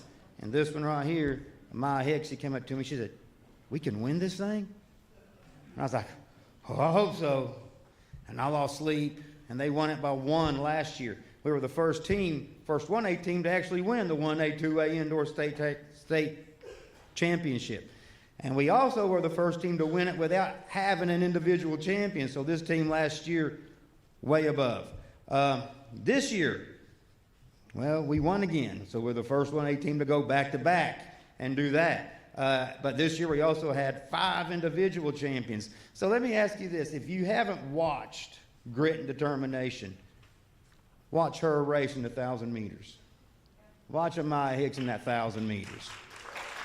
She comes around that corner and if you want to see someone overcome adversity, look at the girl beside her who tore her knee up in June. And she comes back 6 months later to win 3 state championships in indoor track. That's what this team does, you know, and they just, you can't beat them down. The more you push them, the more it's like, I want to go more. They want to get pushed harder. They want to push harder. And that's, you know, again, that goes to you all. That goes to Swain County. That's the type of athletes we have here. And that's why we're here tonight honoring all these athletes, not only in track and cross, but everywhere across. These ladies, I mean, I don't know. The boys won conference by 7 points. The girls doubled everybody. I mean, it was just like foot on your throat, rub you into the dirt, and then kick you while you're down. I mean, it was nasty watching them run. I mean, it was bad. We have so many all conferences, so I'll just start off running down the list. Amaya Hicks is all conference. Amelia Rogers, Gracie Monteith, Arizona Blankenship, Sienna Hackshaw, Milani Linton, Gracie Sutton, who also beat a certain girl from Robbinsville who never gets beat, but Gracie beat her. Faith Woodard, Marley Hicks, and Annie Lewis. They're all conferences. I mean, and again, you've got to win. So then we take our road to state, and I thought we were going to win. And they kept asking me, why are you losing sleep? I just do. I get nervous down there. After they win, they say, what do you think about now, Coach? And I said, I'm thinking about outdoor track. How are we going to win outdoor track? Coach will talk about that more in a moment. People's asked me already, what do you think about now? I'm like, cross country. How are we going to win cross country? And then when cross country's over, how are we going to win indoor again? So, I mean, that's all I do. I coach 3 sports, coach 3 seasons, and I always try to look, okay, we're finished with this one, let's go on to the next. So sometimes, again, I forget things because indoor track was in February. We're already starting my 2nd season since then. But hopefully I can remember everything. All-state. Now, again, all-state. You got to be down there. You got to participate. So our all-state participants, and these gentlemen are handing them out. Amaya Hicks, Amelia Rogers, Gracie Monteith, Arizona Blankenship, Gracie Sutton, Sienna Hackshaw, Marley Hicks. I don't think I'm through yet. Here, Coach. I got more stuff to hand out there. Yeah, there's a lot more.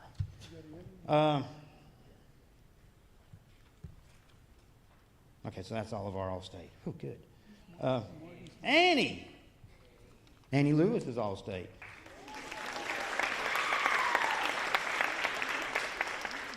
All-conference honorable mentions, Alden Thomas in the pole vault. Martin Harvey, all-conference honorable mention in the 2-mile. Angel Lomelli, all-conference honorable mention. Kinsley Hyatt, all-conference honorable mention. Carly Gizateski, all-conference honorable mention. Naomi Fagan, all-conference honorable mention. Cora Watkins, all-conference honorable mention. Cora Watkins is also on a 4th place 4x14, which is all-state. So congratulations to all that running down through here. Now again, we also had state champions. Whew, costing us a fortune. Amelia Rogers in the pole vault. Gracie Monteith in the 4x8. Arizona Blankenship, 4x8, 16 and 3,200 meters. And again, coming back from a knee. Annie Lewis in the 4x800. And Amaya Hicks in the 4x8 and 1,000 meter. Now again, to show you how dynamic we are here, Amaya also plays basketball. Marley also plays basketball. They also play different sports, and they're here sometimes, they're not here sometimes. I mean, they're all over the place, and they still find time to come out and train with us. So congratulations to all of them. And gosh, just so much to say. All right, but I'm trying to save time. Track MVP, easy enough. Who's scored the most points? She battled back from a severe knee injury. In state, she won 3 championships. While many others deserve to be named, this again, we only give out 2. It's difficult not to give this young lady who has pushed through so much this year our track MVP is Arizona Blankenship.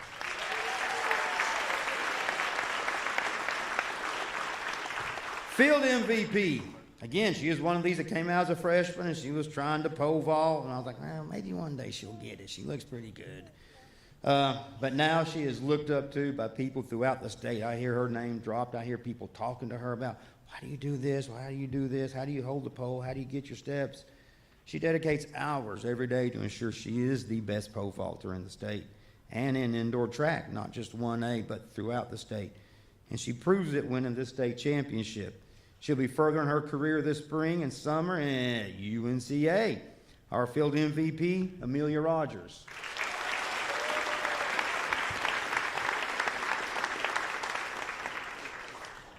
All right, so again, we're at your 2022, your 2023 defending 1A and 2A indoor state champions. Congratulations, ladies.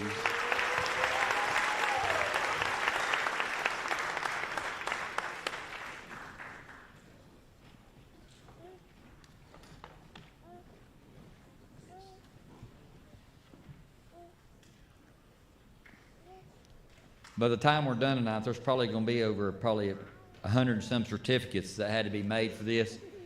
If we made a mistake, just bring it by my office and we'll get it fixed. It wasn't on purpose, it's just that there's a lot. So it's a good problem to have, but we'll get it fixed if there was a mistake. Next up, Coach Josh Crisp, golf.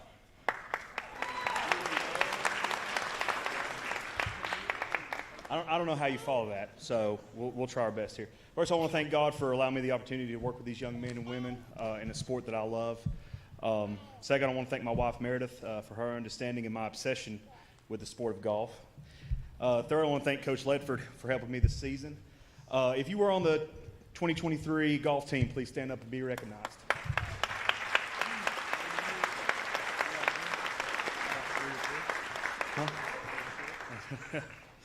So, in my 20 years of playing this sport, I've learned that golf's a game you can't win, you can only play it. And I try to convey that concept to my team this year, and they took it to heart and committed to practice every day. We were a very young team in 2023, returning only one starter. But I've never seen a group of players so excited to push each other to get better. Each player on this team made tremendous strides in their individual golf game. I look forward to what 2024 has in store for them. Each season I give 2 awards. The first award goes to a young man who has a bright future if he remains diligent in his practice. He was our lowest player in our conference tournament. He placed 18th in conference out of 35 golfers, which qualified him for regionals. At regionals, he finished tied for 44th out of 60 golfers. He's only a freshman, which gives me a lot of hope and excitement for him. Our 2023 most valuable player is Skeet Cook.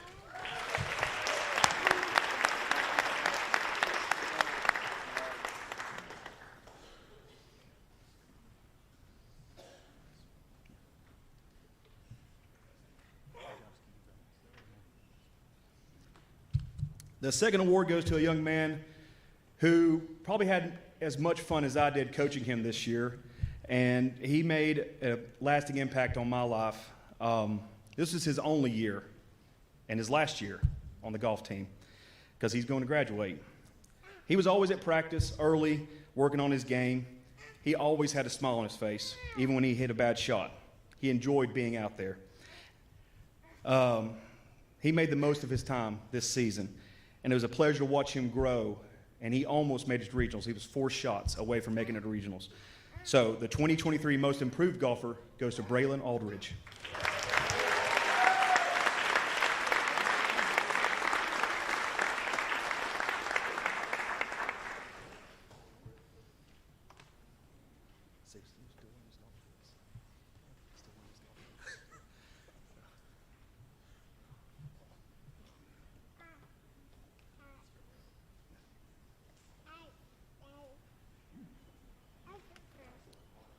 I know, right? You're ready to go off now?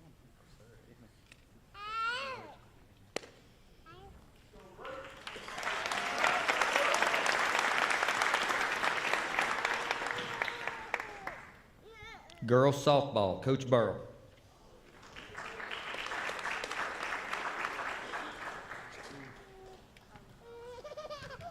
Coach Payne, that just sounded awful. You know, it sounds like you're having a hard time, so the softball team would like to serve as tribute. If you'd like to give us one of those state championships, we can take care of it for you. First of all, I need to get all of our players down here on the stage, please. So, Joe, you might have to hit the house lights because I've seen them run, and it's not pretty. Just put that's not happening. No, not happening. While they do that, we're going to go ahead with stuff. I'll admit to being a coward.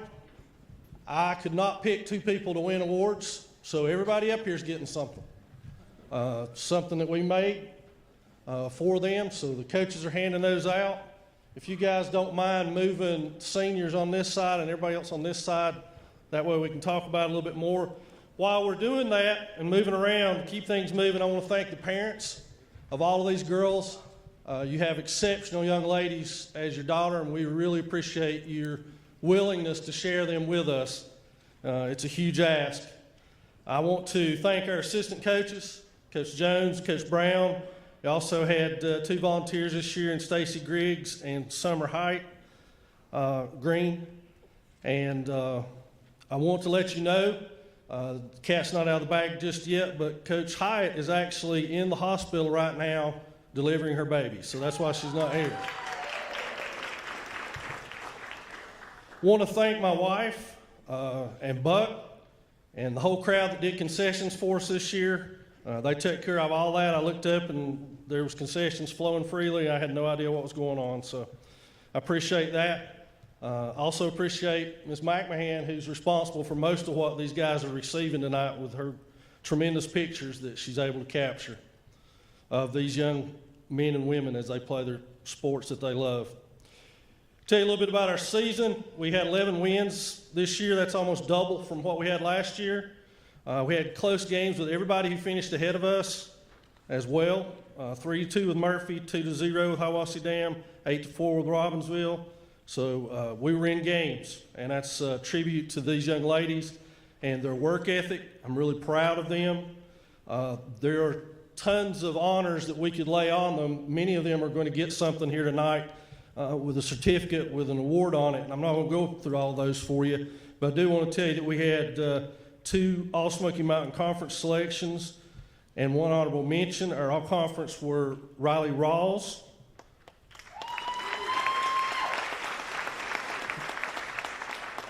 and Carly T. Sateski.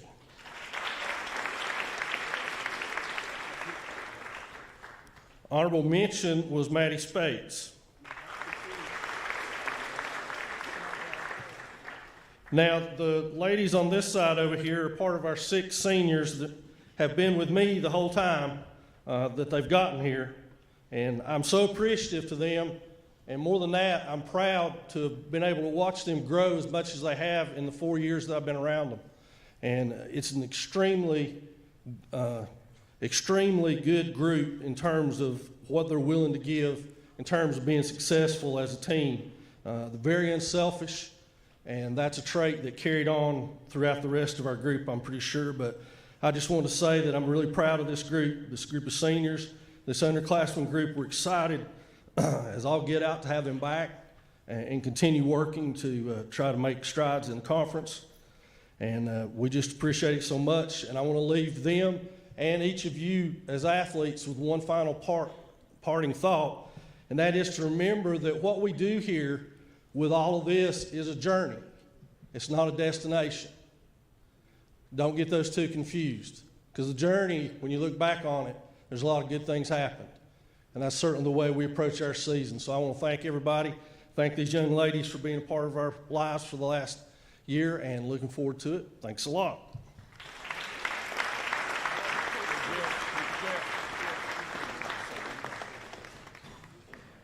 I'm not as politically correct as Coach Burrell, so you guys probably already know that.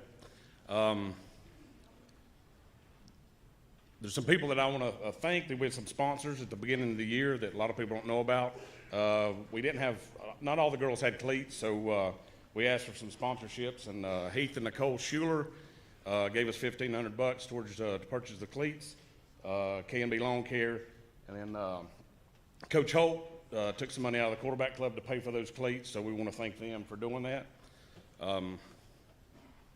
Coaching this group of girls, I don't know if you guys have ever had a cat or a kitten latch onto your leg and just squeeze, and then you try to take it off, no matter how nice or how much you want to get off your leg. That's exactly what coaching this team was like this year for us. So there were some days that I did not want to come to practice, and like coaches sometimes do at other sports. You work your job, you come out, and you got to go 2 or 3 more hours to go to practice, and some days you just don't feel like doing it. But there's one kid that coaches were supposed to encourage and inspire. This kid absolutely inspired me all year. So on those days I'd pull up in my car and it was hot or cold because of the softball season, and I didn't want to get out of my car, I always thought about this kid. And sometimes she, some people might think she stands in her sister's shadow because her sister's a phenomenal athlete, phenomenal softball player. And this kid has a condition that on, every day she has cramps and feels like her muscles are pulling apart and just goes through constant pain. And she shows up every day with a smile on her face. One of the biggest things for me as a coach is never missing practice. And that's one thing I want to tell you parents, don't let your kids miss practice. But this kid never missed. And every day she wakes up, she goes through excruciating pain just to go to school, just to get her clothes on, just to go. But at practice, sometimes with tears in her eyes, she would still go through those things. She would still do the drills with us. So when I'd feel sorry for myself or feel like I didn't want to go to practice, this kid was there, and I knew I wasn't going to let her down because she inspired me to be there. She inspired me to be a better person. If you're an athlete or a parent at Swain, you've got to know this kid should inspire your child to be at practice, be there every day, even when it gets tough, because this kid is absolutely unbelievable. We don't have an award here, but the Catamount Travel Center is generously going to buy her a softball bat, and if you know softball players, they're real finicky about their bats, so I didn't go ahead and buy her a bat. So we're gonna buy her a bat, but and I don't want to call her down here because she'll get mad at me. But Haley Teastusky, if you'll stand up.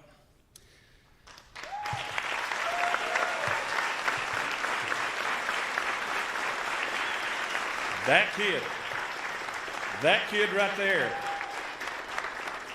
They've sit up here and told you about Swain's best. Well, what's our school motto? Louder. That right there is our and then some. So when you think about our school motto, all these state champions and all this stuff, these all conference winners, she's our best and then some right there. I love you. I love my girls. I love this team. It was an absolute blast coaching you guys. Thank you.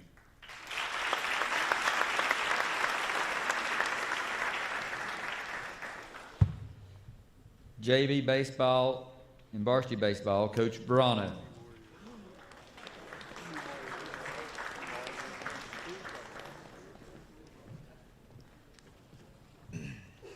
All right, I hope everyone is doing well tonight. Again, my name is Coach Mike Verano. I'm baseball coach here at Swain.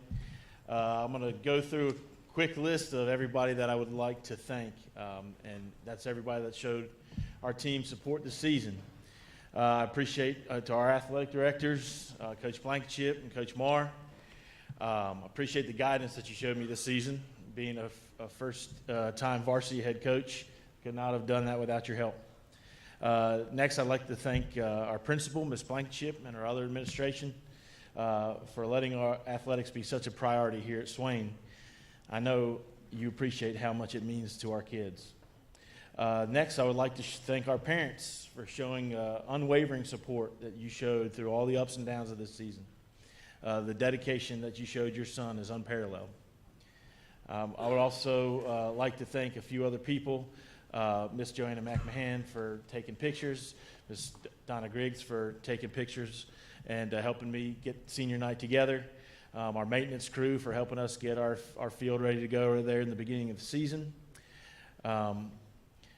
I know there's a lot of others I'm probably missing there, but I'll keep on going through the list. Just know that you're appreciated if you showed us any support.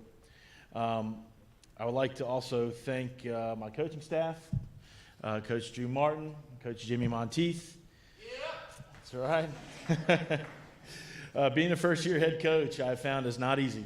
I would not have been able to do my job without your help and your knowledge that you passed on to our guys. It was truly a team effort to make sure we coach these players as well as they deserve.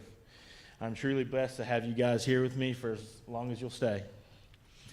Lastly, well, not lastly, I better not say lastly, but I would like to thank my wife. I appreciate you being so understanding as far as the late nights and many hours away from home trying to get this baseball program running as it should be. There's a couple other individuals I'd like to thank. The first is Miss Erin Southards. Miss Southards jumped right in and volunteered to be our team mom. She provided our boys with pregame snacks and Gatorade and made sure they had plenty during the game as well. She made that happen all on her free time and all on her own free time and delivered them before each game, home or away. It was a bigger contribution to the team than I think you know. And if you're here, please stand. We'd like to all give you a round of applause.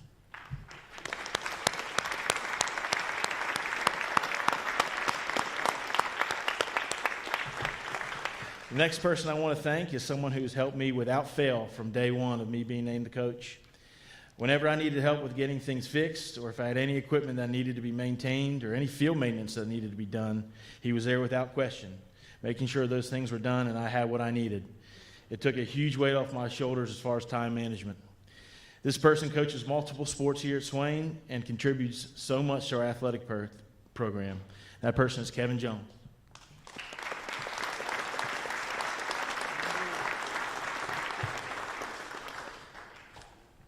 All right, quick word on our season. A couple of the highlights that we had, looking back, we were able to beat Murphy, sweep them in both games this season. It's the first time that was done since 2008 here for baseball, so that was a big highlight.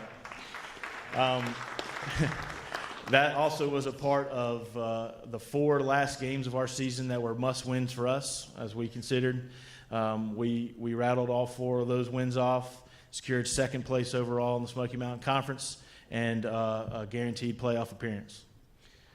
And of course, it didn't end up like we would have hoped. A tough loss in the first round of the playoffs is hard to swallow.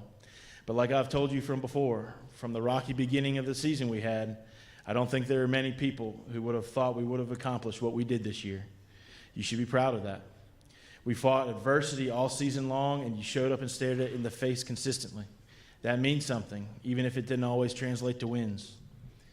One thing I hope you can take away from this season is the life lessons that baseball can teach us. I always tell you guys this. We are never going to get something for nothing. You have to go earn it. Just like life, you have to pay the price that baseball demands. It demands everything. It demands courage, intelligence, toughness, and so much more. It's important for you to learn as you grow in life so that you have the ability to handle anything that life throws at you, and you can accomplish whatever it is that you want to do, all because you know how to pay that price and how to earn everything that you want, just like baseball. So when we look back on this year, you may think we lost more games than we probably should have, and that's true, but we learned from it. There were times where we were able to compete when it mattered and had a chance to win almost every game that we played. When we played like we were capable, we were a very tough team to beat. I could have not asked for a better first year here at Swain, and I have great expectations for the future and look forward to building the program with you guys into a force to be reckoned with for a long time. I'm very proud of you guys. If you're part of our JV or varsity baseball team, please stand and be recognized.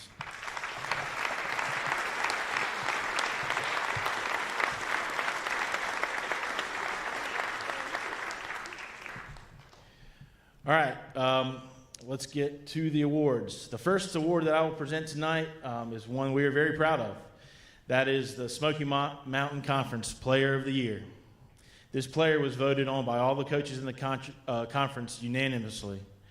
The Smoky Mountain Conference Baseball Player of the Year is Carter Hayes.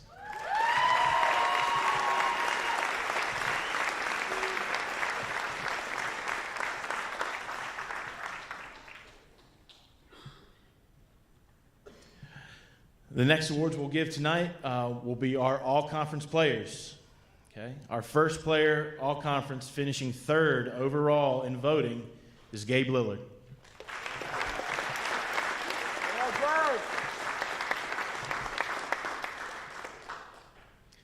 The next player that made all-conference finished 5th overall in voting, and that's Ronnie Griggs.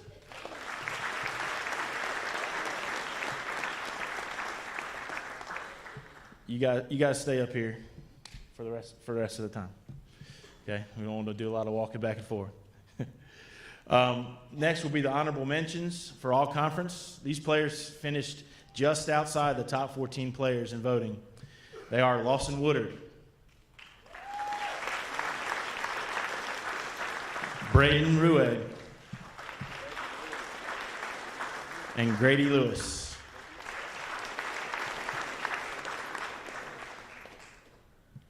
I don't think Lawson's here. If you know Lawson, he said he was out getting up hay. Okay, next we're going to present our Swain Awards. The first one that we will give out tonight is for an award for our JV team. And we decided to give a JV MVP award. This player not only contributed to just our JV team, but was also a huge part of our varsity team. That player is Corey Stillwell.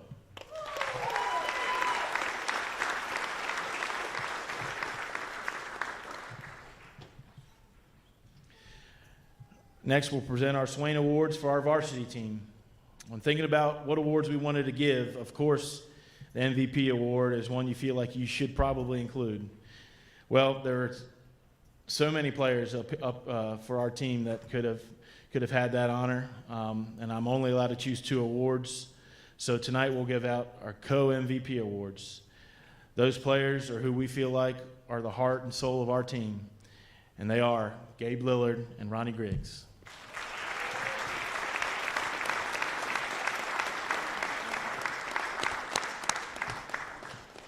Thank you, guys.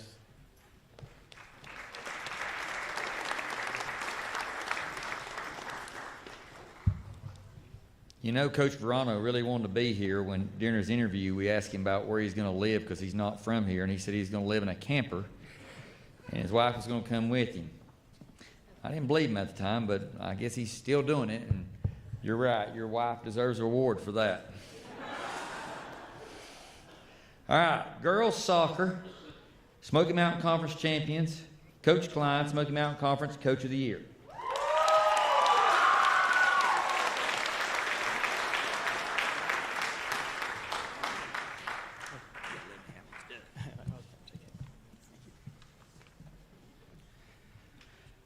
First of all, if I can have the conference championship girls come on down.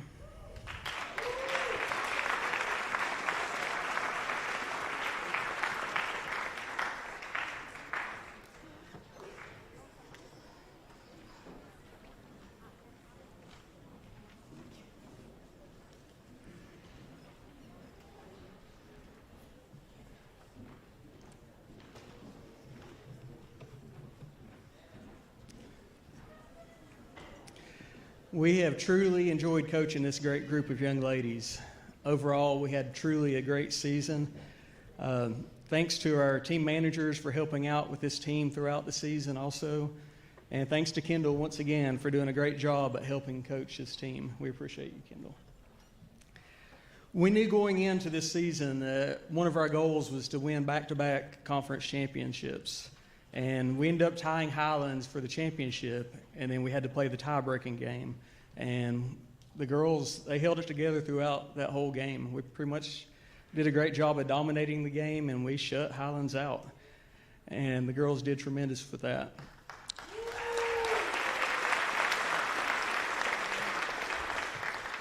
Another goal was also to beat Highlands twice, which we did do that. And another one of our big goals was to have 5 shutouts on the season, and we ended the season with 10 shutouts altogether on the season.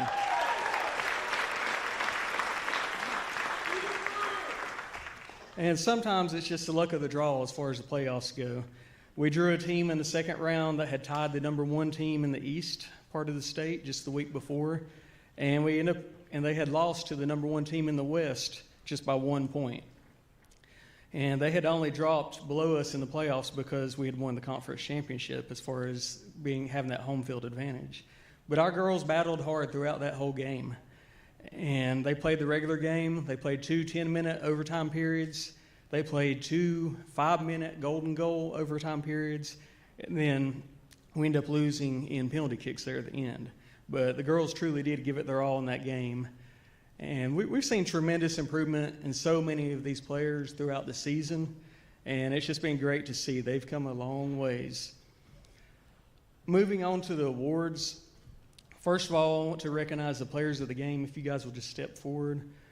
Anna Gray, Audrey Zelinka, Cora Watkins, Amy Fuller, Gracie Sutton, Karina Klein, Catherine Rowland, Maya Burrows-Kerr, Rose Carson, and Sophie Matz.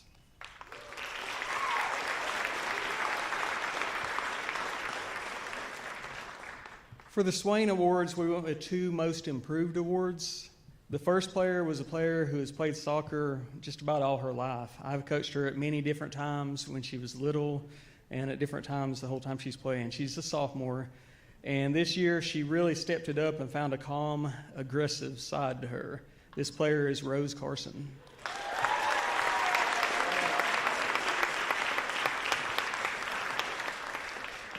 The next player played soccer for many years also.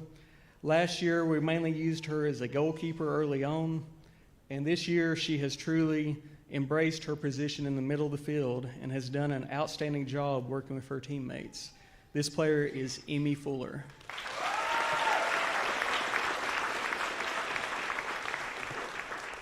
Now looking at the conference awards, we had 3 players selected for Smoky Mountain Conference Honorable Mention and also for All Region.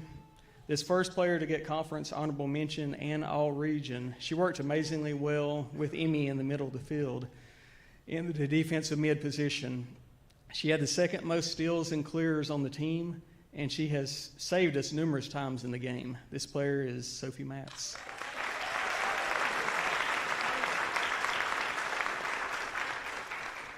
The next player to get conference honorable mention and all region, she's one of the fastest players on our team. She has saved the ball numerous times when I was sure it was going to go out of bounds. She finished with 12 goals and 6 assists. She is going to go on to play soccer in college, and this player is Cora Watkins.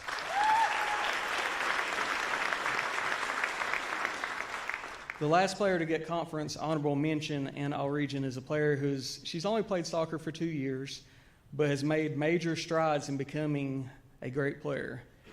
Kendall has used volleyball terminology throughout the season to teach her different things about the goalkeeper position.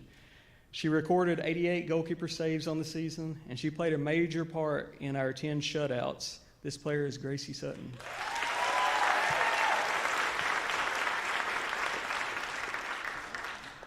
We had 3 players that were recognized for both all conference and all region. The first player is a player who finished the season leading the conference in goals scored with 26 goals, and she also had 13 assists on the season. She is a player who really stepped up her scoring for us this year. You know, going into this year, we lost our 2 leading scorers, and she really stepped it up. This player is Maya Burrows-Kerr.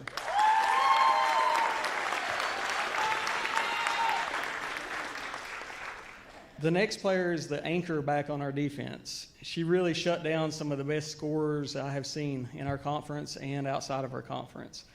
She led our team in clears and steals. This player is Anna Gray.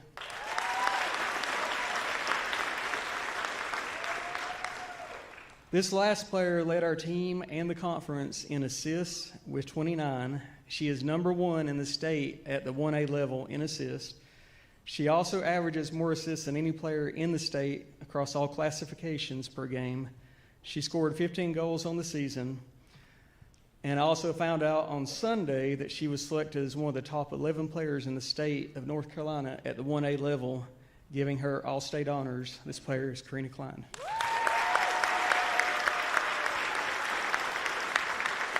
Thank you.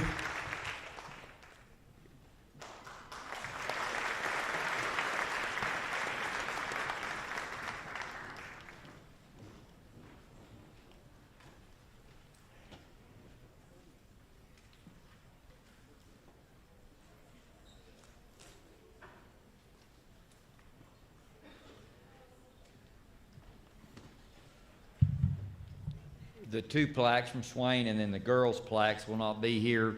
We just can't get them turned around fast enough, so once they come in, I'll get them to the athletes. At this time, our 2023 Smoky Mountain Conference champion boys, 2nd in the state. Smoky Mountain Conference Coach of the Year, Coach Ann Roper.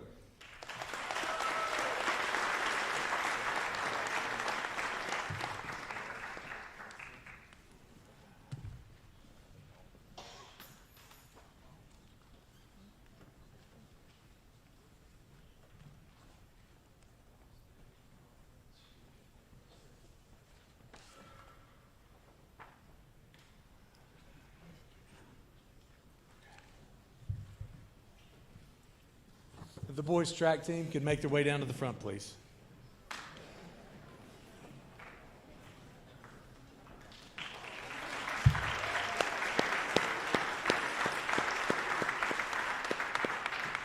While they're making their way down to the front, I'd like to give some thanks. I'd like to say thank you to parents for sharing your athletes with us. We run a very aggressive schedule in the spring that's not always congruent with family schedules, but you get them there for us and allow us to do what we need to do to prepare these kids, and we appreciate you for that. I'd like to thank my beautiful wife. Without her, there is absolutely no way I could do what I do. I'm working with wrestling and with track. I'd like to thank my family, Amelia, Lucas, Jordan, Bryce for getting Jedi off the bus every day and getting him home while Robin's driving the bus and I'm out coaching. I'd like to thank my fellow coaches, Keith Payne, Bruce Roth, Colby Hyatt, former state champion himself here at Swain, Landon Hunt in pole vault. Landon's a guy whose records Matthew Gray's been busy breaking the past couple of years. Jack Gray in pole vault, Jay Raxter in throws. I firmly believe with 100% certainty that we have the best track coaching staff in the state of North Carolina, and I'm not just talking to the high school level either. Thank you, coaches. I'd like to thank our administration for allowing us to put this staff together. A lot of places just aren't as fortunate to have the backing that we do, so thank you for that. I'd like to thank Carrie for doing her best to keep these guys healthy. I'd like to thank Toby Burrell for doing all the social media for our sports. I'd like to thank my fellow spring sports coaches, Coach Ferrano, Coach Burrell, Coach Klein, for sharing your athletes. Being the size school we are, we cannot be successful if our kids are just playing one sport, and they're very gracious in doing that. But I'd also like to thank our Swain coaching family, because when we put on a track meet, and we host 25 other schools, we can't do it by ourselves. And all these guys from all these other sports are out there working shoulder to shoulder together to put these events on, and I'm eternally grateful to them for that. Our boys team, prior to this year, has never been in contention for a team state championship in track and field. Prior to last season, it had been 20 years since we'd won even a conference championship on the boys' side. But we knew coming into this season that we were one of the top boys programs in the state and had a chance to compete for a state title.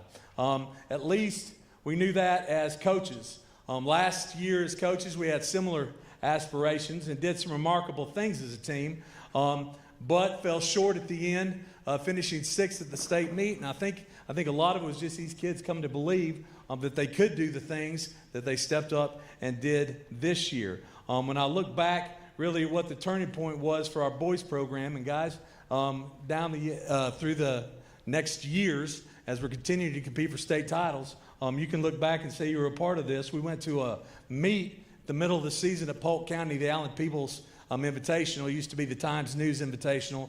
It's one of the longest standing and toughest meets in western North Carolina. It draws schools from Durham, Greensboro, some really tough competition. Our boys took first place in that meet out of 20-some schools. And as awesome as that was, I think the thing that really opened their eyes as to the potential and possibilities that this year held for them is our girls took second. There was a lot of walking off the field going, man, we've never finished in front of them before. But I really believe that's the first time that they started to believe and they started to fully buy in into what we were trying to do and the chance that they had to be able to do that.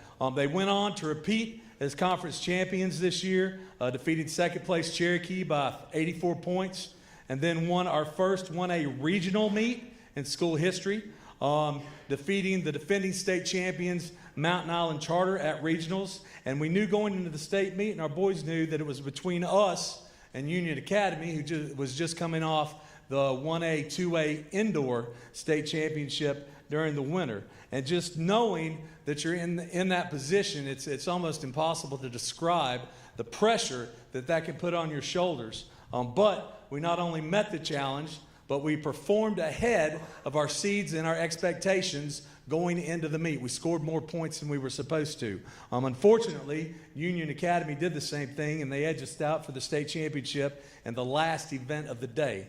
When that happened, I I can't even begin to describe to you the heartbreak I felt for these young men. But even more than that, I was beyond proud of the performance under what was the most immense pressure imaginable. I'm so proud of these guys and the hard work they've put in and what they've accomplished this year.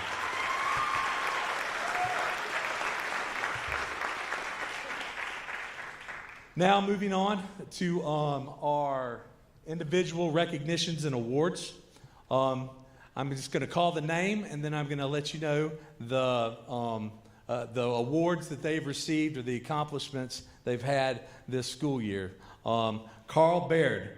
Carl was state qualifier. Owen Craig. Owen was honorable mention all conference and 5th place in the state in pole vault.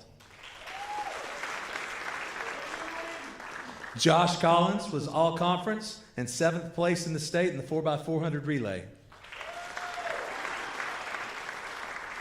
Josiah Gillespie was all Western region, all conference, 5th in the state in the 400, 7th in the state in the 200, and 7th in the state in the 4x400 relay.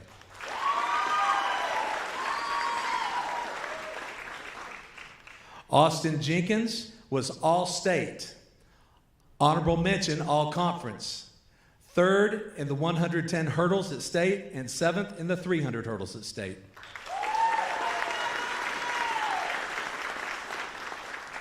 Insay Ufert. Insay was all state, all conference, and your state runner-up in discus. Yeah. And a little story about Insay. I had a kid named Ahmad Garrison set the state record in discus in 2007 when I was the track coach at Topsail. Insay broke that state record that had stood since 2007 in his first throw, and then Jesse broke it 2 throws later. But he was the state record holder for 2 throws.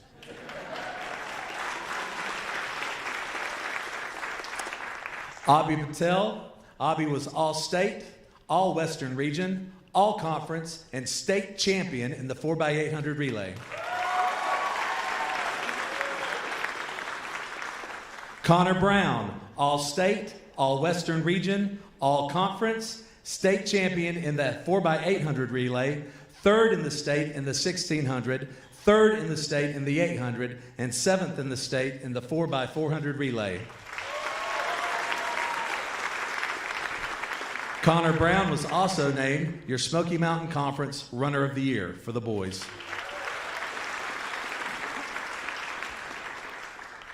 Connor Lambert, all state, all Western region, all conference, and state champion in the 4x800 relay.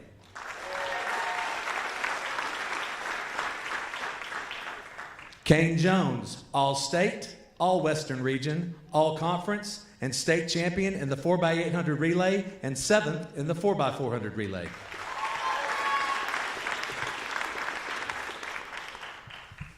Matthew Gray.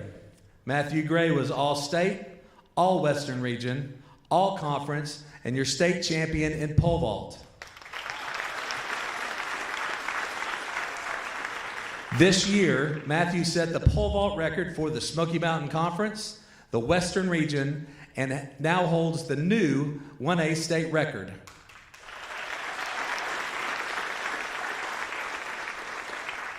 Matthew was also named the Smoky Mountain Conference Field Athlete of the Year. If we could get one more hand for this boys track team, your state runner-ups.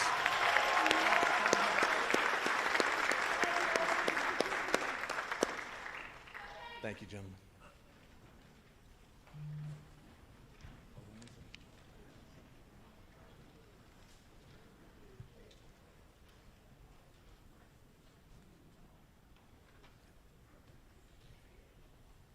All right, this time, our 2023 Smoky Mountain Conference regional champ, state 1-8 champs, back to back to back.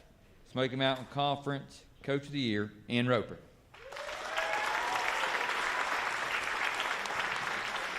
Ladies, if you could make your way down to the front, please. While they're making the way down to the front, I just want to remind everybody that we have a dinner and silent auction on Friday, June 2nd at Harris Cherokee Casino. The tickets for that are $50. You can buy those from any of our athletes here or at the front office at the high school.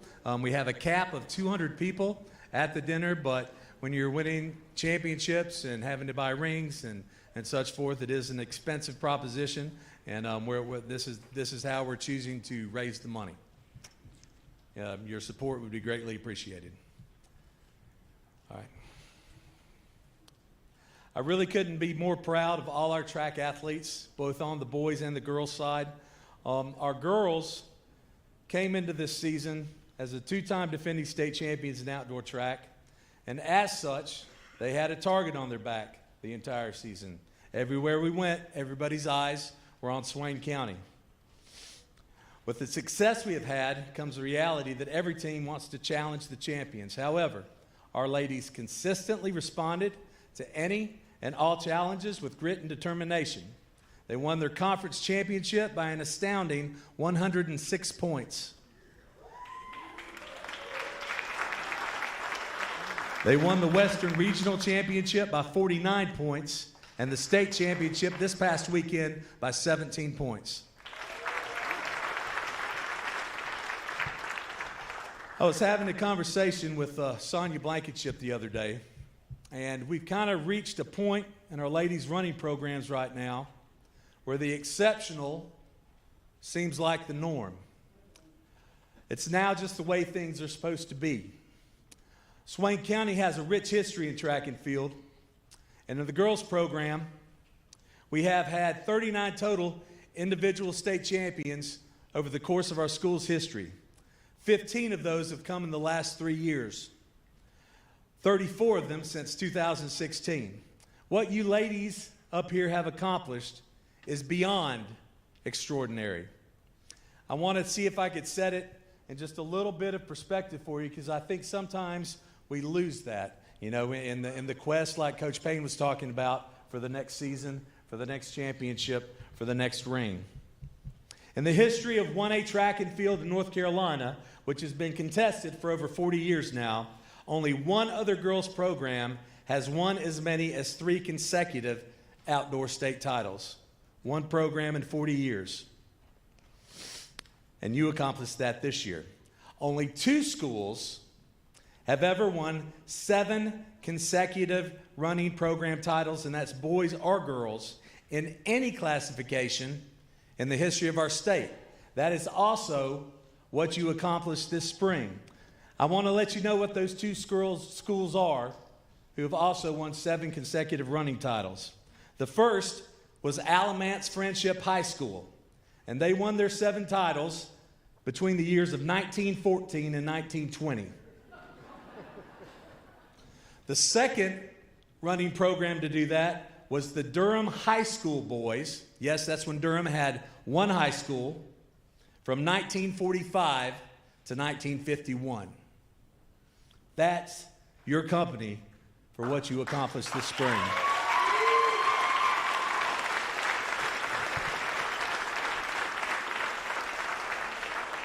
And to put it into just a little bit more perspective for your seniors, that senior class from Durham High School that did that, those seniors turned 90 years old this year. The run you're on right now isn't even generational. Although we have made the exceptional seem like the norm, I hope one day with perspective you can appreciate everything you've been a part of here. Now to our individual recognitions and awards. Kinsley Hyatt, honorable mention, all conference.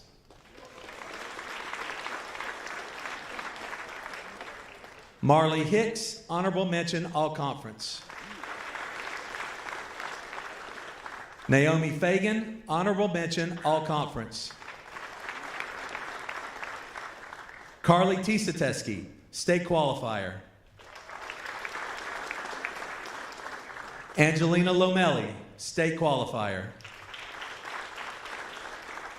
Sienna Hackshaw, state qualifier. Audrey Monteith, all conference, state qualifier. Cora Watkins, all-conference state qualifier. Maya Burrows-Kerr, all-conference state qualifier. Milani Linton, honorable mention all-conference, 5th in the state in the 300 hurdles. Alden Thomas, all-state, honorable mention all-conference, 3rd in the state in pole vault. Hannah Wingate, all-state, honorable mention all-conference, tied with Alden for 3rd in the state in pole vault. Faith Woodard, all-state, all-western region, 4th in the state in shot put. And I've got to just give Faith just a little extra shout out here. The run she had in our postseason, I've never had another athlete do anything like it. She came into our regional meet, and you've got to be first 4 in the region to qualify for state. She came into our regional meet seated 15th. Just barely made it into regions. They only take the top 16. She won the region with a personal best throw, and then went on to finish 4th in the state. Absolutely remarkable.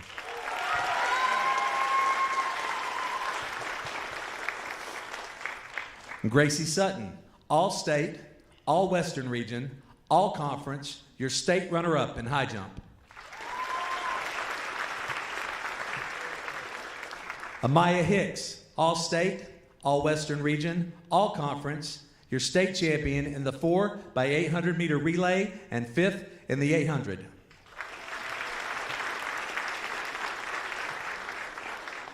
Annie Lewis, all-state, all-western region, all-conference, state champion in the 4x800 meter relay, 3rd in the mile, and 3rd in the 800.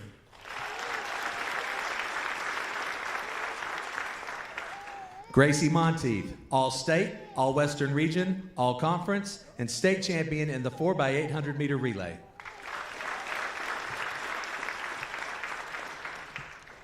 Arizona Blankenship, all-state, all-western region, all-conference, state runner-up in the 800, state champion in the 4x800 meter relay, state champion in the 1600, and state champion in the 3200.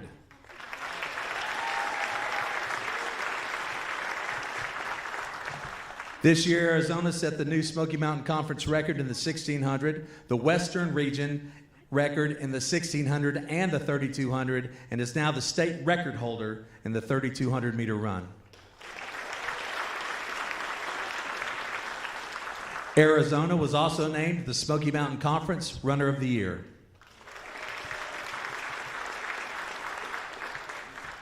Amelia Rogers, all-state, all-western region, all-conference, state champion in pole vault. This year, Amelia set the pole vault record for the Smoky Mountain Conference, the Western Region, and is the new 1A state record holder in pole vault. Amelia was named the Smoky Mountain Conference Field Athlete of the Year.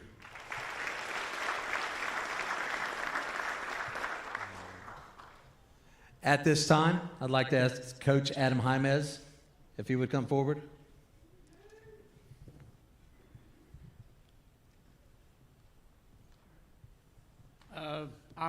I'm very fortunate to be in this position to talk about an individual that meant a lot to me and hopefully a lot to some of you guys out there. Tyler Bowman was a very special young man to me, and I'm really happy that we get to continue to kind of remember him and exemplify some of the things that he brought to the programs that he was a part of and to our community. There wasn't very many times where I didn't see Tyler running around the track with a smile on his face, even though it was 1,000 degrees, and I was telling myself there was no way I'd be running right now.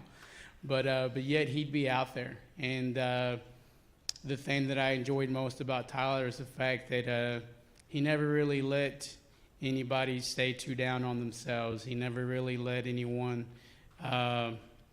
really go through hard things by themselves. And he enjoyed he enjoyed sharing company, even when some folks maybe didn't want any at the time. But sometimes he would just come and sit down and just sit there, and sometimes that's all that other individual needed. But it was the little things like that Tyler did. I once heard someone describe him as a old soul in a young man's body, and I think that was the epitome of who he was. He was wiser beyond his years, and maybe I'll ever be, and most of us, and he was such a beautiful soul, and I'm just so happy that we continue to remember him. And the individual getting this award reminds me of him in so many ways, and I feel like it's very befitting that they receive it, because they share some of those same qualities, the joy for life, the appreciation to have what they have. And I feel like Tyler, he appreciated everything that came his way, and just the sense of how they operate with a sense of gratitude. So, and it makes me especially happy that Coach Roper gets to present the award to this individual.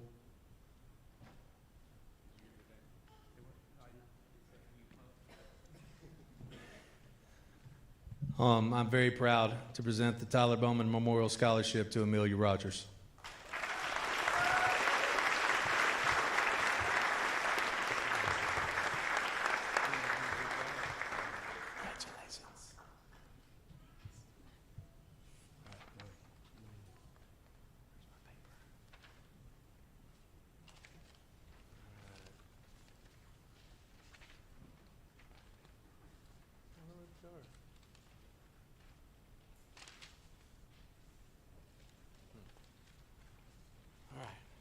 So I've lost my notes from, no, maybe here they are. Nope. Well, for the team awards, for the ladies. Most valuable participant for track events, Arizona Blankenship.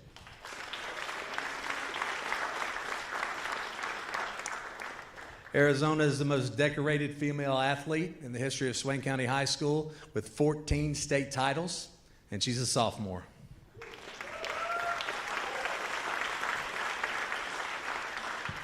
Our most valuable participant for field events goes to Amelia Rogers.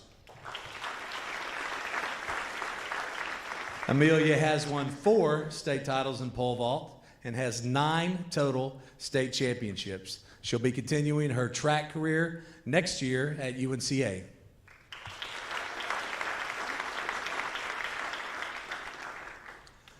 Finally, we have our Team Leadership Award. If you're going to be successful as a team, you've got to have that glue that holds the team together, and that cannot come from the coaching staff. If you're going to be truly successful, it has to come from within. And this young lady has done absolutely everything we have ever asked of her in 4 years. She's an encouragement to her teammates, an example. She sets every day in practice, goes unnoticed by anybody. She is what you ask for in an athlete. She's been recognized several times tonight, but our Team Leadership Award goes to Amaya Hicks.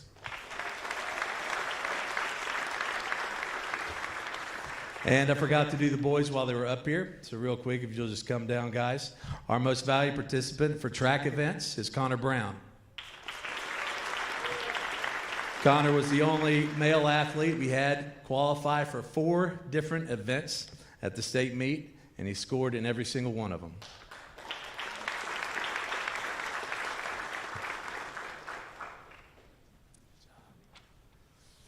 Our most valuable participant for field events for the boys is Matthew Gray.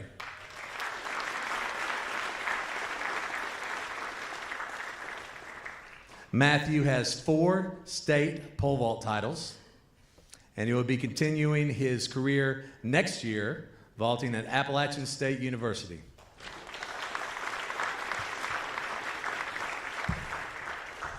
In our Team Leadership Award, we had a ton of kids we could choose from on the boys' side that led in all their different disciplines. But this one young man stands out to every single person who's ever coached him. He shows up to work hard every day. He is a leader with his group, and I'm just so thankful to have been able to coach him through multiple sports. and multiple seasons. Our Team Leadership Award for the boys goes to Austin Jenkins.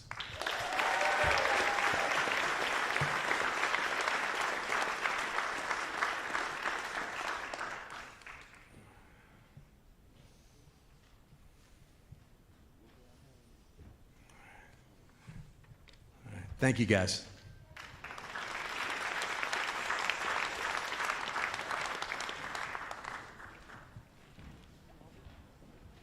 As they're making their way back, our auction that's on the 2nd, we had that at a casino. We've got some great items that we're going to have a silent auction with. We've had a bicycle, Maui sunglasses. We've got some Native American art. We've got some other artwork. We've got some knives made by Justin Clapsaddle. It's going to be a great event, and we need to raise a lot of money, as you can see. So we'd like for you to come out and join us and help us with that. Thank you. At this time, we will start with our senior awards. Coach Marr.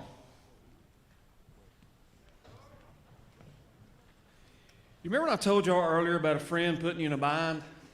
And you kind of got used to routine, and all of a sudden things went crazy? Well, I'm sitting at East Elementary today about 3 o'clock with my school bus with about 38 Tasmanian devils going through seats, over seats, under seats. And I get a text message. It says, hey, man, how about you talking for all those senior awards, and I'll just stand up here and give them out. That'd be all right? So, being the friend I am, I said yes. So we're going to get through these senior awards. I'm going to make it quick. First, our Female Sportsmanship Award. This award goes to someone who has sacrificed individual statistics and accomplishments for the sake of her team. She's been a steady leader by example, as well as someone who works very hard to improve each and every day. She competes at a high level. She's also someone who has improved and grown as an athlete in each of her years.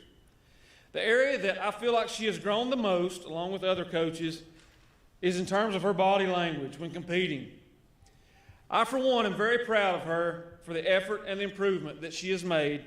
She has participated in all kinds of sports through her 4-year career, and she will attend the Appalachian State University. Maddie Spates.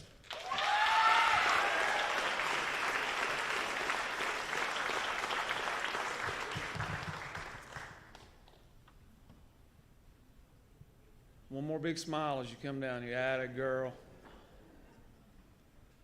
Where's Joanna? I hope she gets a picture of that. She's still here? We need proof that she smiled.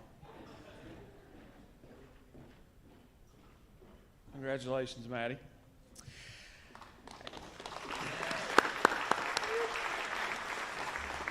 And for the male, all these, by the way, were voted by coaches. This guy is to a T what you would want a Maroon Devil to be. I mean, to a T.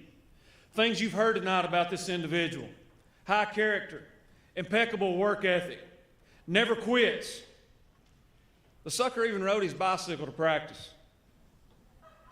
When you look at him standing up in the hurdles, fixing to run a race, and you look at the Adams kid from Robbinsville, you think, there's no way he should be even in the same race as that kid. But because of his work ethic and his commitment to his craft and what he does, it's unbelievable the things he's accomplished here at Swain County High School. Really, I think this award could be named the Austin Jenkins Sportsmanship Award. Mr. Austin Jenkins.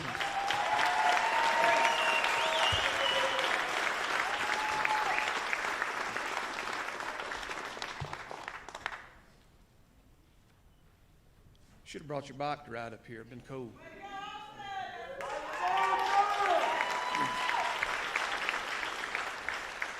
All right, now for the female academic athlete of the year. Her current GPA stands at a 4.444. Amaya Hicks.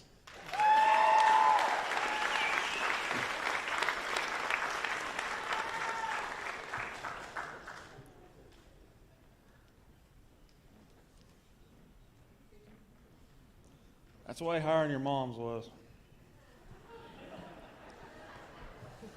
There she is. And for the male academic athlete of the year at 4.6296. Man, yours was almost as high as mine. Matthew Gray.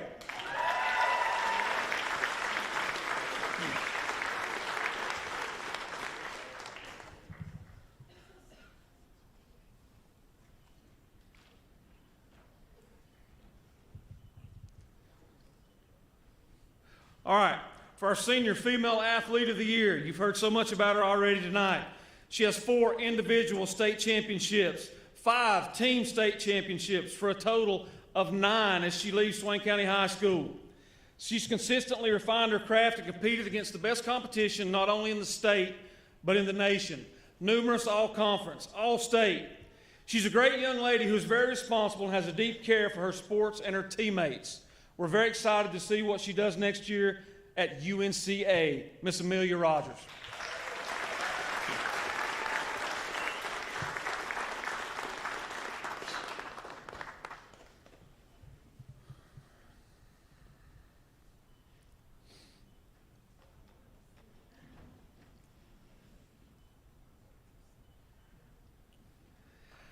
All right, for the male athlete of the year, I honestly believe, and I've told his dad this, had this sucker played in any sport up here, whether it been golf, football, it wouldn't have mattered what it was. I firmly believe he would have been an all-conference type performer. That's the type of athlete this young man is.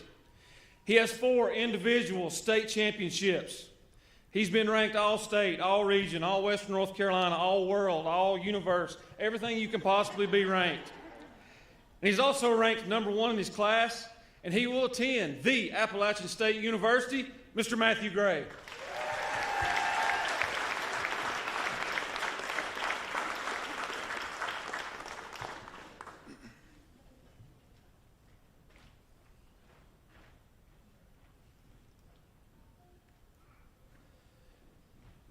And now for our Maroon Devil Award.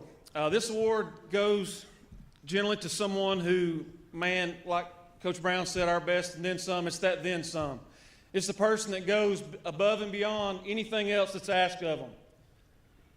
Some things you've heard about this individual tonight.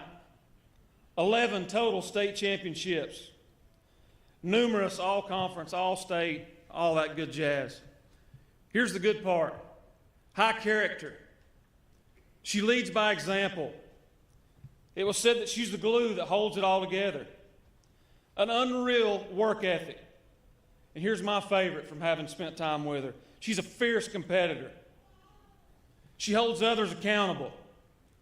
And she's someone that I have absolutely enjoyed coaching and watching from afar. And I can't wait to see what she does at Western Carolina University. Amaya Hicks.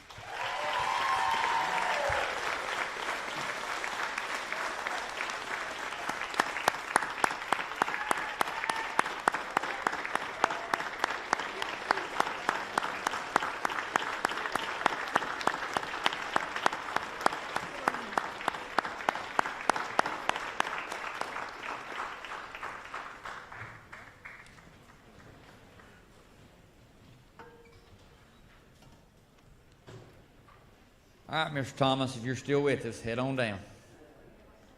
We have one last thing to do before we leave.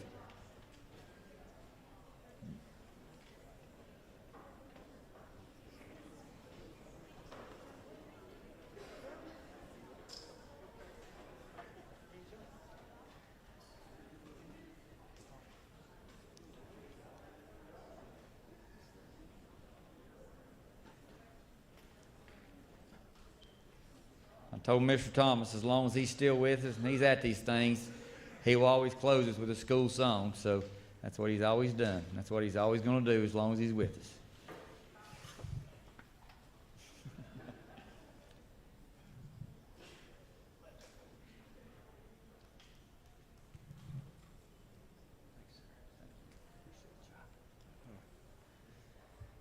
Wow, what an awesome evening. Each year, it's amazing, totally amazing. Just one thing to say, Amaya, welcome to the Western Carolina University.